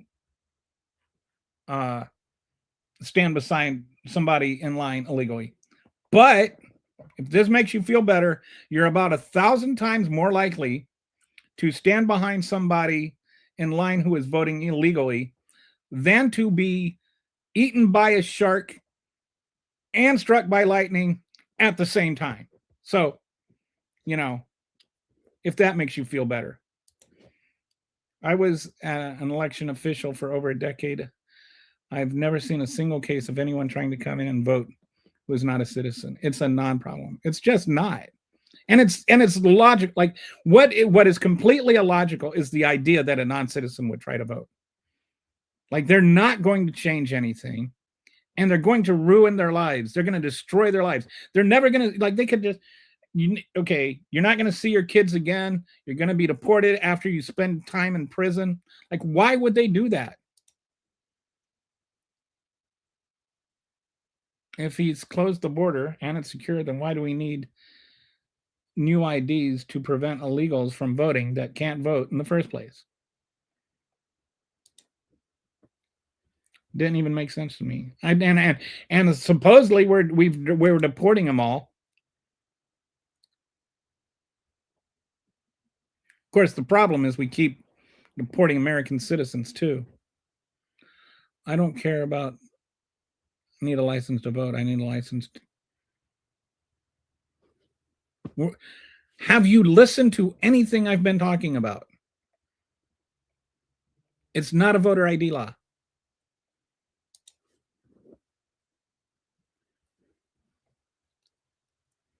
A lot of people don't have driver's license for multiple reasons.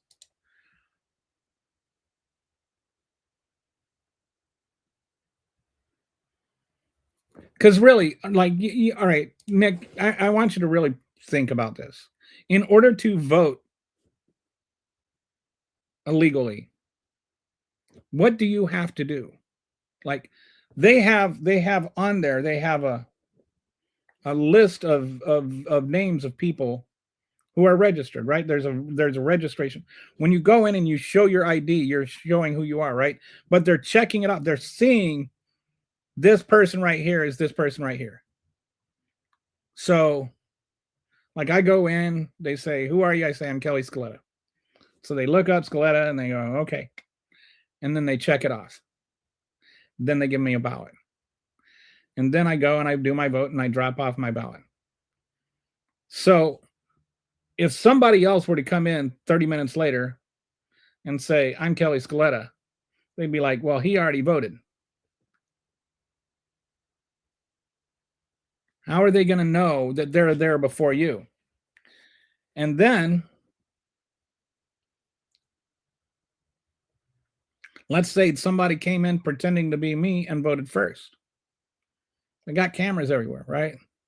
So they can find out who that person is, get a video footage of them pretending to be me, and then that person's entire life is destroyed.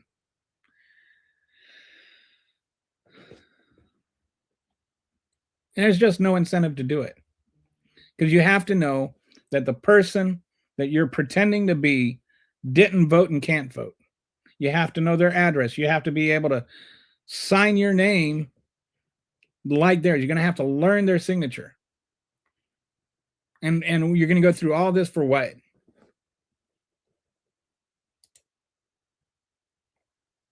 Like, it's just the actual process of voting illegally is way too much trouble.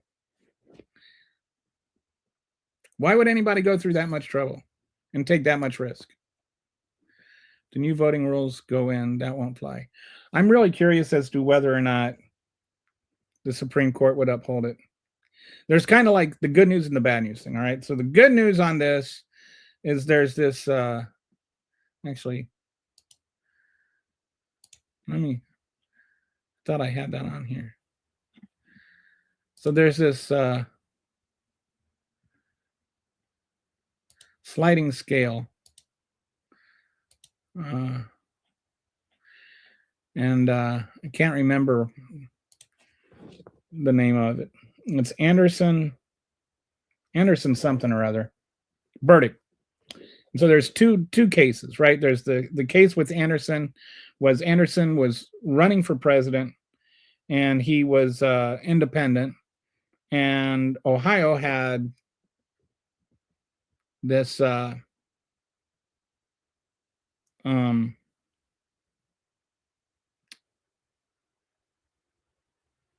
really, really early registration, or like this deadline to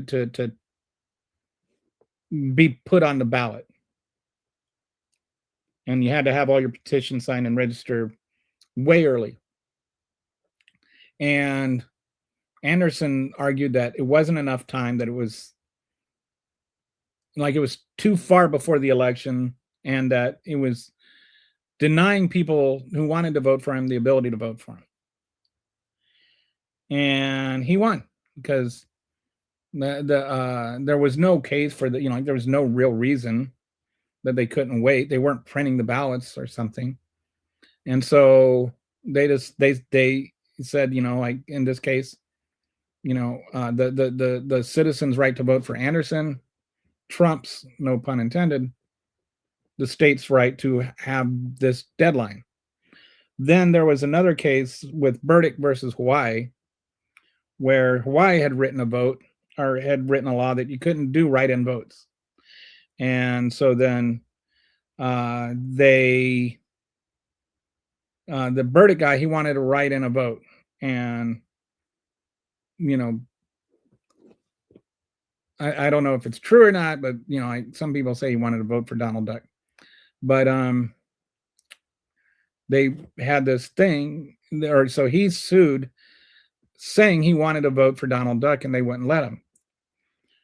And they said, no, because we have to pay people to go through and read every single write-in vote. And so, when you open up that can of worms, you can't just automatically tabulate it. And this, causes all these problems.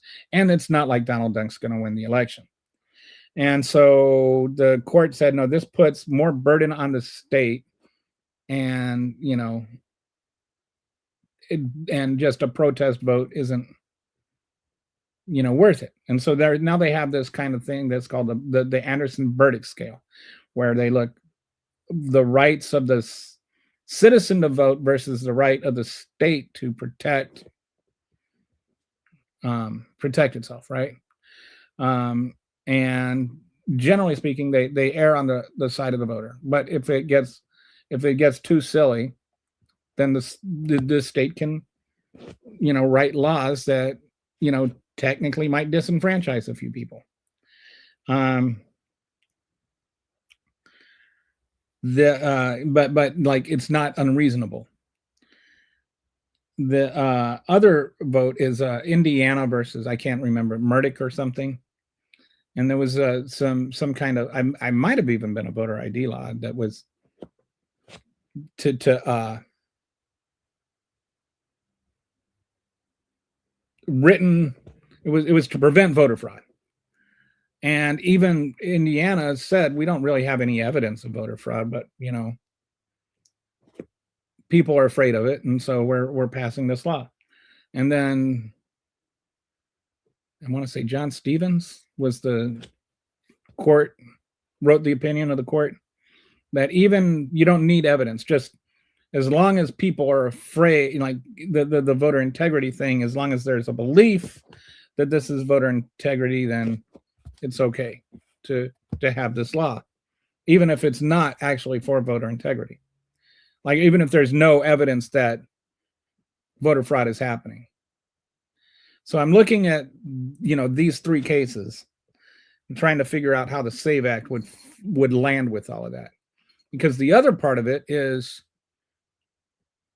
with voter integrity, what about the law itself? What if the law itself makes people challenge voter integrity?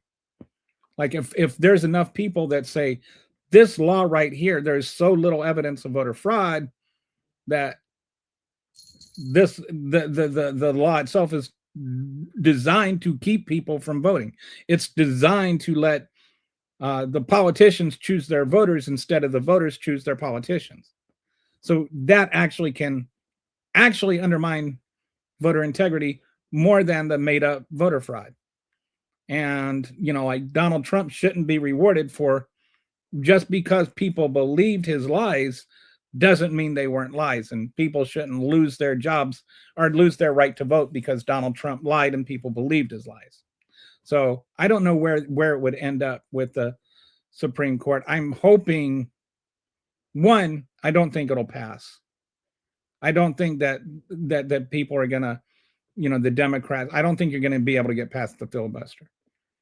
It'll be interesting if the Senate, if the Senate were to abolish the filibuster to vote through this. I think that was funny as hell in a not funny way, considering Joe Manchin refused to break the filibuster to get real voter integrity laws, but now the Republicans would do it. But anyway, there you go. Brett's saying they won't fly. I think that if we didn't have such a partisan Supreme Court, I think it's a ridiculous chance based on the Anderson verdict scale. But this is a Supreme Court that denied women the right to, choose their own health care based on a witch hunter from 1600. So I love how Nick Overman shows us exactly what kind of man he is. Definitely not marriage material. Oh man, it's funny watching people that hate women also hate the fact, like, not understand why they're single. It's like, maybe there's a reason you're gonna die a virgin. Oof. That was a bit harsh. Sorry. I vote both ways. Nick goes both ways. I didn't have you as a bi. I just don't get the hoopla freaking out over that one. Well, I explained it. There are 45,000 people in Arizona, quantifiably, that are going to be disenfranchised over a fake voter fraud problem. Do you agree with disenfranchising? Like, do you understand that the hoopla to 45,000 people is more than just hoopla?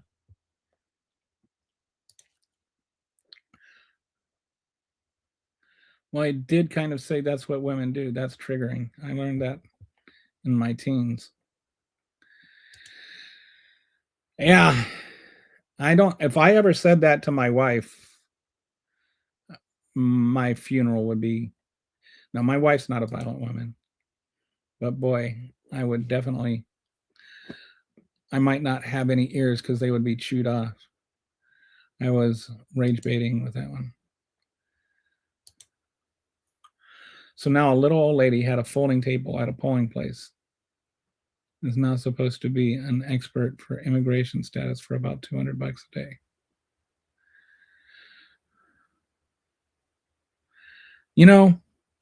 Walter, first I'm going to say thank you for being I don't know if you're a volunteer or whatever, but for helping with elections. I think that's something a lot of people should do, especially if you think that there's voter fraud, because maybe you'd find out there's not.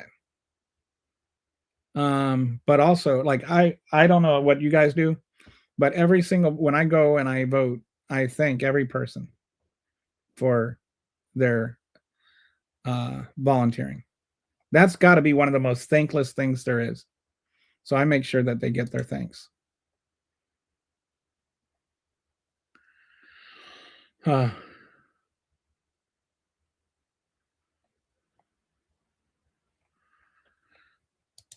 So I can tell you by being a political channel, but I just like arguing, runs in my family. Man, my family is Italian on one side and Irish on the other. We argue. One time my mom was like really mad at me. And she's like, "You argue with everything I say." And me being me, couldn't help myself. I was like, "No, I don't." And she was about to just lay into me, and she took this deep breath, and then the joke hit her, and she just lost it. That was one of my favorite things to do with my mom, is get her really pissed off and then make her laugh. But there's a lot more negative material. Okay, so now we're back to that one. So I caught up there. Now let's see if I can catch. Is there anything more at the bottom?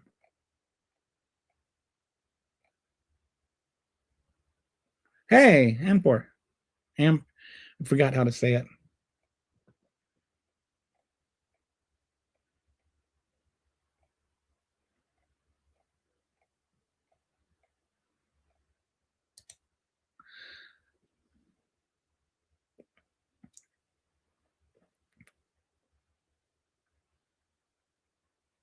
Trump did say that ICE was going to target murderers with deportations. So if targeting the murderers lowered the rate, it's saving the lives worth of 2 deaths. Did you know that the number of people that are actually violent criminals that are deported has gone down? He's not targeting the murderers.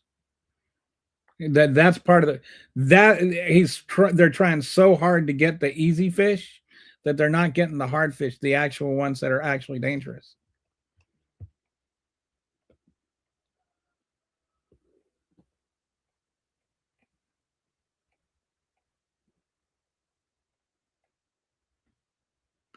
I don't know if the legal immigrants are voting or not, but if they are, that is.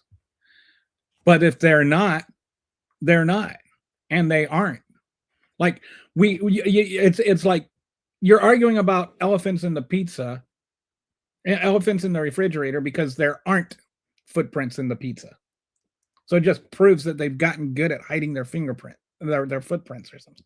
Like illegal immigrants aren't voting. Like you don't know if they're voting or not. We know they're not voting. There's absolutely no evidence that they're voting. Shouldn't we know that they are voting? Because what we do know is that this law will disenfranchise 45,000 people in Arizona. And that's just one state. So if we're going to disenfranchise literally hundreds of thousands of people at a minimum, shouldn't we know that they are voting before we start disenfranchising real citizens?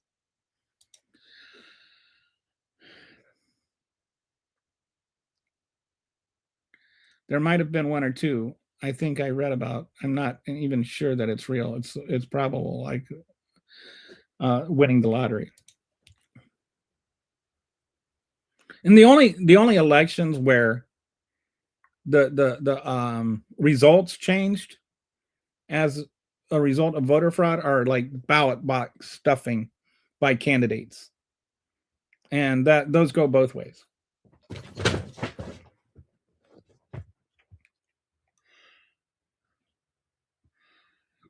But here's something for you. This is an interesting little tidbit from history.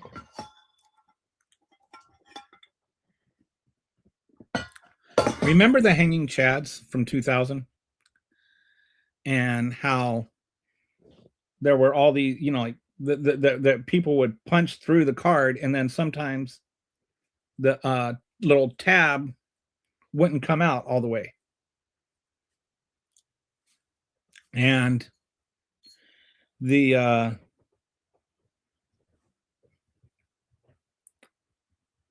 there were a bunch of, and so that, there were a bunch of ballots that weren't counted because the chad, that they call that little tab thing a chad.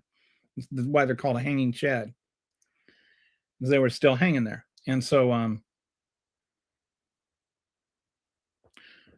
I was working with these two guys, and they were both named Chad, and they went to lunch together, and they came back, and I said, "Oh, hey, were you guys hanging out together?" And they're like, "Yeah." And I said, "Oh, you're hanging Chads." And neither one of them thought it was funny. But anyway, the what happened with that, and you're like, why is it that it only happened with Al Gore ballots almost? And this is incredible. What happened is the bond of the paper, like the weight of the paper, they actually used different weighted paper in Democratic counties and Republican counties. And so the percentage of hanging Chads in Democratic counties were much, much higher than in the Republican counties. And guess who was governor of Florida? The brother of the man who won the state of Florida. And the difference in the election was actually less than the number of hanging Chads. So the bond, like the Democratic counties being sent that heavier bond of paper, made the difference in the 2000 election. Al Gore would have been president if they had all gotten the same ballot. How's that for crazy? And nobody talks about that. But that's the voter fraud. Like that, those are the things that we need to look at for voter fraud. We need to look at how the system gets manipulated. Not some bozo trying to pretend that he's somebody else or something. Georgia state official voted 7 times, got fined. Okay. Did it change the result? Like, so you're going to take the right of 45,000 people away from because some Georgia state official voted 7 times? Just prosecute that's up to Georgia. What does that have to do with what we're talking about? The SAVE Act wouldn't even change that. That's the other thing that's incredible. If you look at all the, this database of people that voted legally, or like that actually had in-person voter fraud or mail by voter mail fraud, if you look at all 1,600 of them, the SAVE Act would only prevent about 4% of all convicted voter frauds. So if your goal was even to stop voter fraud, it doesn't even do that. It just stops American citizens from voting. The only thing the SAVE Act saves is the Republican majority in the House.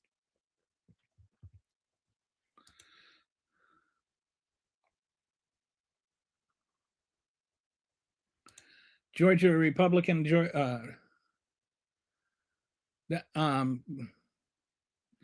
okay. We need to keep the SAVE Act to keep these. Yeah, except unfortunately that wouldn't have stopped that, like I was just saying. Was you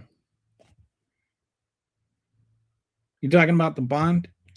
That was in a book. What's his name? George something or other wrote a book on it. There was a lot of stuff about that Florida election that were really.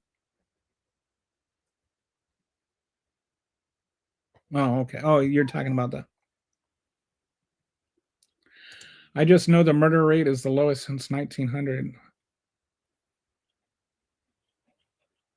That's with all those 20 million illegals that Joe Biden let in, all those, like, and but suddenly Donald Trump is president, and what did he do to lower the murder rate? It's just anyway. And is it even? Let me see if that's true. All right, let me.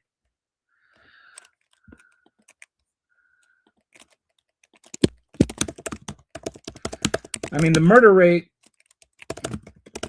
has been going down for about more or less with a little boat since 1900. That's right. But it's been declining for decades.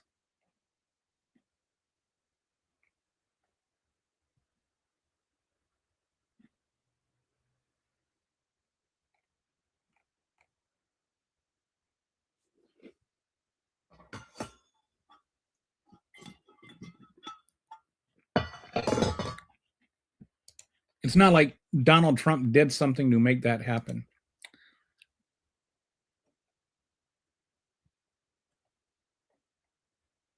Now, that's not the way that logic works, Nick. You don't say, if this is true, then this is true. And then use that there's this possibility of this theoretical thing that I just made up. Therefore, the theoretical thing I just made up is true.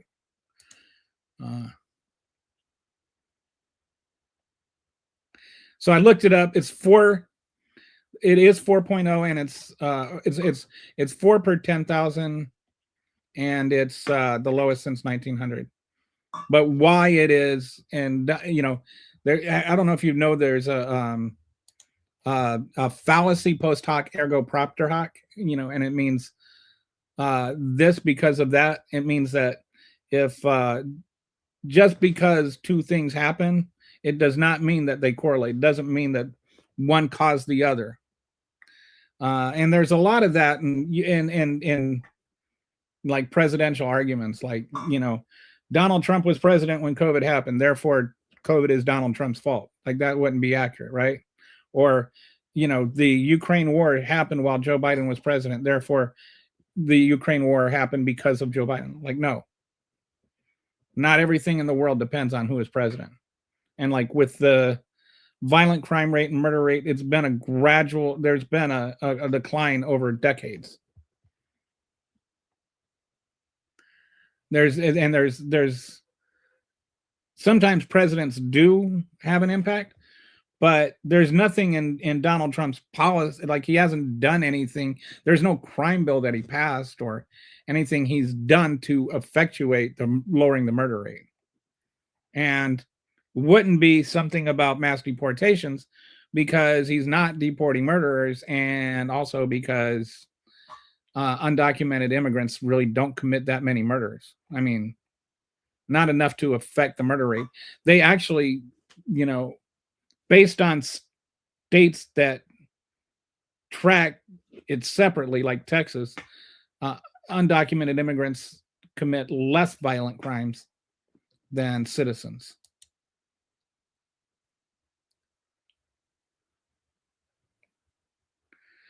Fitbit for almost 243. Get 243. That's a step in the right direction. Damn, I was trying to. Okay. How's it going? Is it Ampher, right? Is it a PH sound? I forget.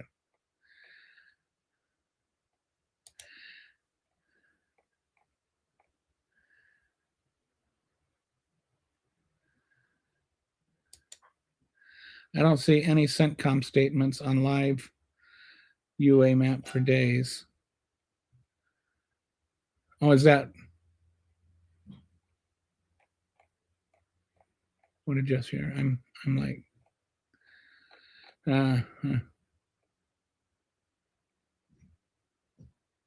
I heard about hanging chads. Oh, wow. To be young again.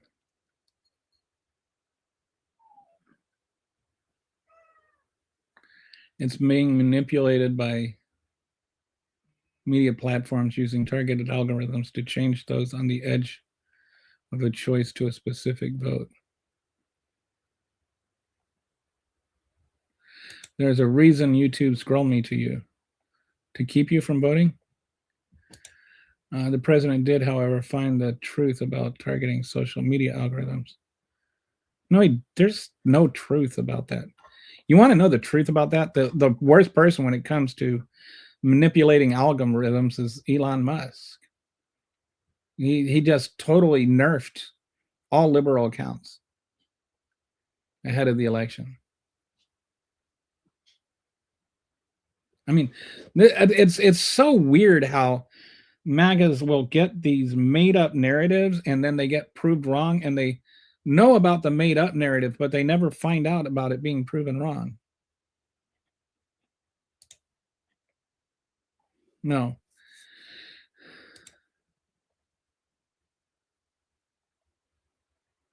Targeting murders and lowered murder rate. But he's not targeting murderers. That's the point. He's not. The people, he's actually untargeting murderers. He's going after fewer murderers. The percentage of people that are actually guilty of violent crimes who are illegal and being deported has gone down, not up. I heard the SCOTUS also judges on ground. If a voter law has an advantage, and considering the studies, there isn't an advantage because there are so few cases.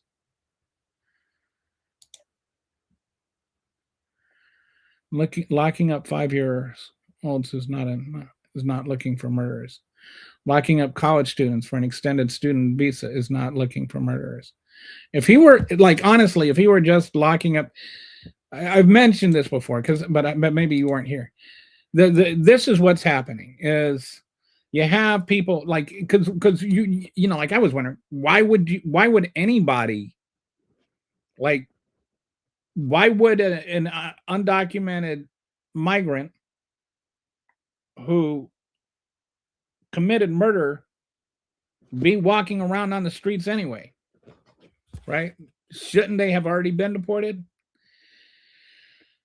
And it's nothing to do with sanctuary cities or any of that crap. What happens is they finish their sentence and the state has to let them go because that's, you know, like the law.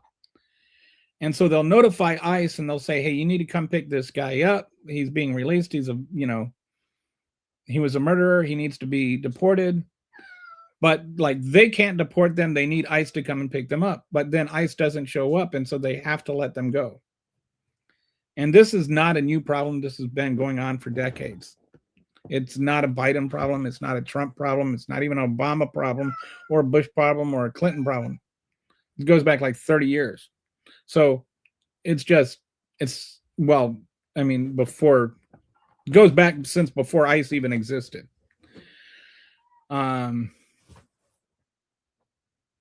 Forget what the group before that was. Anyway,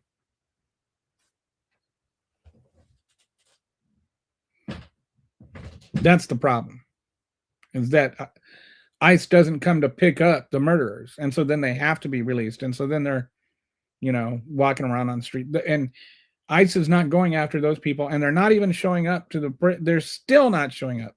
They wanted to make it sound like Minnesota was, like this sanctuary state and they weren't letting them.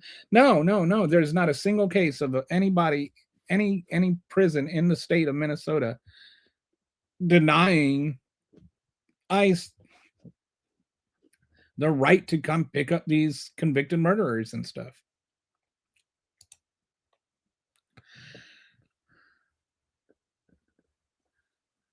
Oh, goodness gracious. I'm not surprised. I know that they used Claude to plan the attack on Venezuela.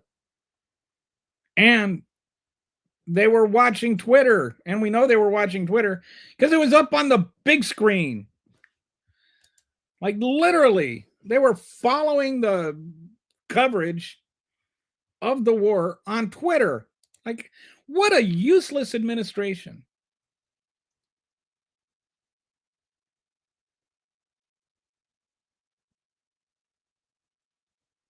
They're targeting people showing up for their administration hearing. Like, oh, they just need to do it the right way. And then when they try to do it the right way, they get like arrested for doing it the right way. I've been scared of this. Yes, it was INS before ICE.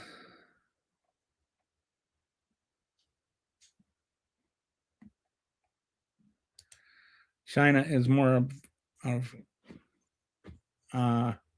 China's AI is actually better than ours. I don't know if it's out of control. They do some cool stuff with AI.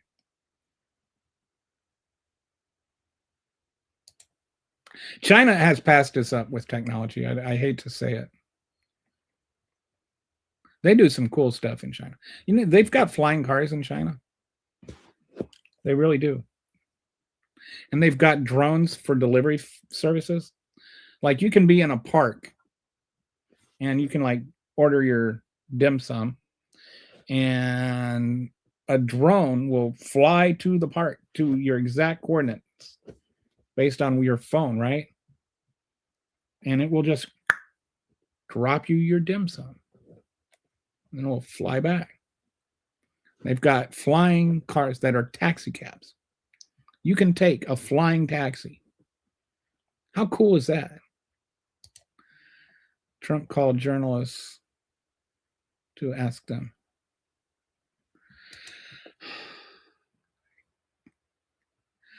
I'd rather be an American than a liberal. Okay. Yeah,